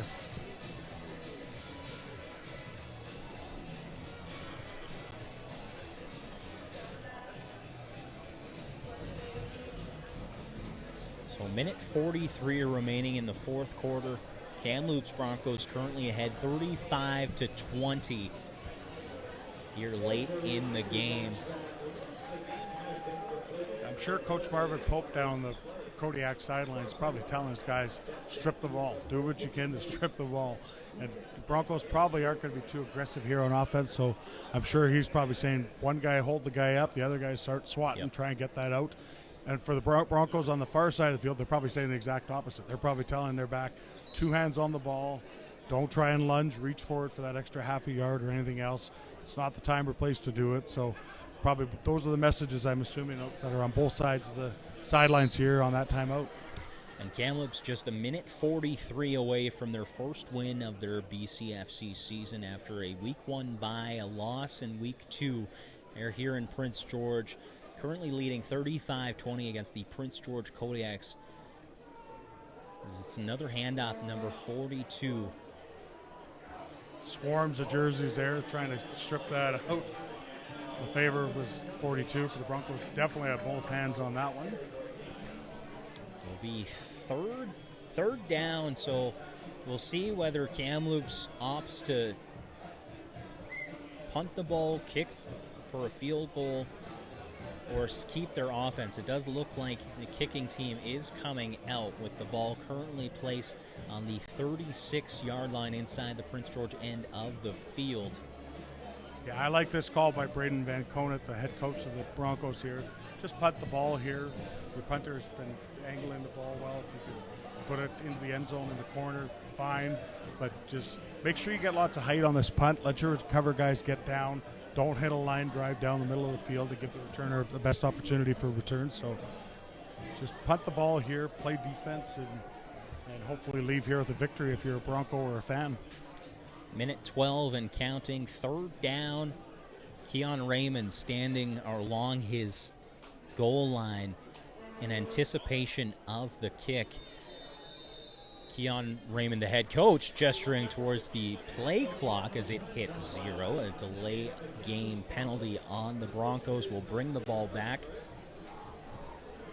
So they're going to mark a 10-yard penalty off because it is within the last 3 minutes of this game. Not a important penalty for the Broncos there. They're okay with that. It might actually help them improve their angles if they want to try and kick one here to the sideline. So you could have made an argument for the Kodiaks to maybe decline that one almost, because it's if anything, it does nothing to help them and may even help the Broncos.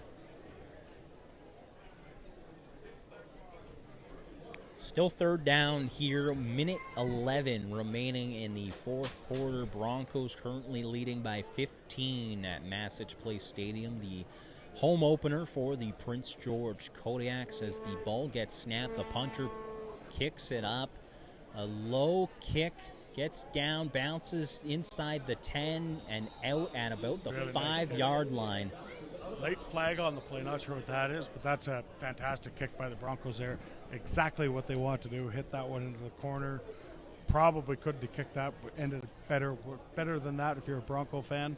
We'll see what the flag is here. This was late and it was away from the play, so we'll see what the referees call. It's going to be Kodiak ball. It's just a matter of if they're going backwards or forwards, I'll just start this possession. We're inside the final minute here of the fourth quarter.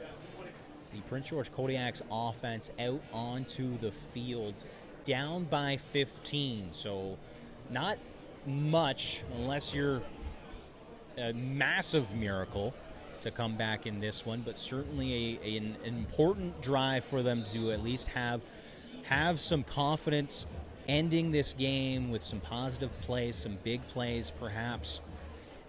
That's what you're trying to build on. These guys are still new playing with each other. It's very new for them. They haven't had a lot of time, so every rep here is valuable if you're the Prince George Kodiaks. Some movement along the defensive line. That'll be offside, I think, against the Broncos, so they'll get 5 yards to breathe out of their own goal line, but valuable reps. Every rep, coaches will tell you, especially when you're new and you're trying to gel as a team. These are still valuable reps, even though it's a daunting task here to get 2 scores in 55 seconds. As you said, 55 seconds remaining here in the fourth quarter of this game, which is brought to you by Gary Young Agencies.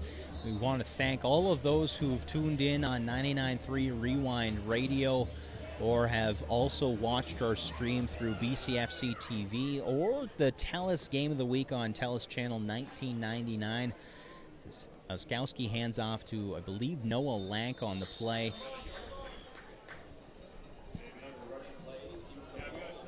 Safe call there by the Kodiaks. I think they're just trying to get some breathing room so they can throw the ball down the field here.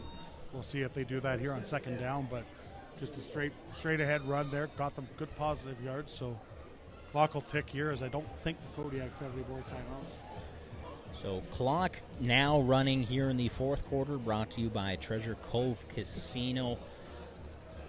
Kamloops looks to be getting their very first win of the season. Oskowski looks deep to Mitchell, an incomplete pass. Broncos leading 35-20 with 27.8 seconds remaining on the game clock. A turnover on down, so the Kodiaks defense out onto the field. You can likely expect the Kamloops Broncos to just take a knee and let the time run out, as they will secure their first win of the season, coming up to Prince George, the northern capital of BC, for their first win of the 2022 BCFC season for them. Yeah, I think that after that at completion, that's going to give the Broncos that win, like you mentioned here. They'll punt the ball, probably have 1 knee, maybe 2. Broncos will get the win, but lots of good positive things for the Kodiaks to build on. So Mitchell gets the punt off, and the return man quickly takes a knee, gets the whistle called to bring that play to a halt. The Kamloops Broncos offense will come out onto the field. Kodiaks defense out onto the field. Prince George Kodiaks, a much better performance despite the loss, a much better performance tonight than what we saw in week 1 down in Chilliwack. They will be up against the Valley Huskers yet again next Saturday, August 13th, a long road trip down to Chilliwack to take on the Huskers for the second of 3 times this season. Meanwhile, the Kamloops Broncos, they will take the knee, securing a 35-20 victory here at Massich Place Stadium to improve their record to 1-1 on the season. Their next game, they will be out on the island taking on the VI Raiders next Saturday, August 13th. Of course, you can catch both those games on BCFC TV, as well as the Kodiaks here on 99.3 Rewind Radio, as we will be on the road broadcasting each and every Kodiaks game this season during their inaugural season. Kamloops Broncos secure the win, 35-20 here at Massich Place Stadium to win their first game of the season.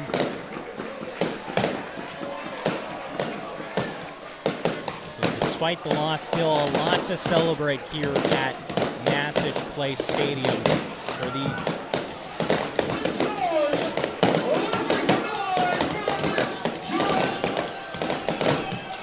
take a quick break. When we get back, the post-game show here at Massich Place Stadium.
We're back here at Massage Place Stadium. The Kamloops Broncos secure their first win of the BCFC season here in 2022 with a 35-20 victory over the expansion Prince George Kodiaks.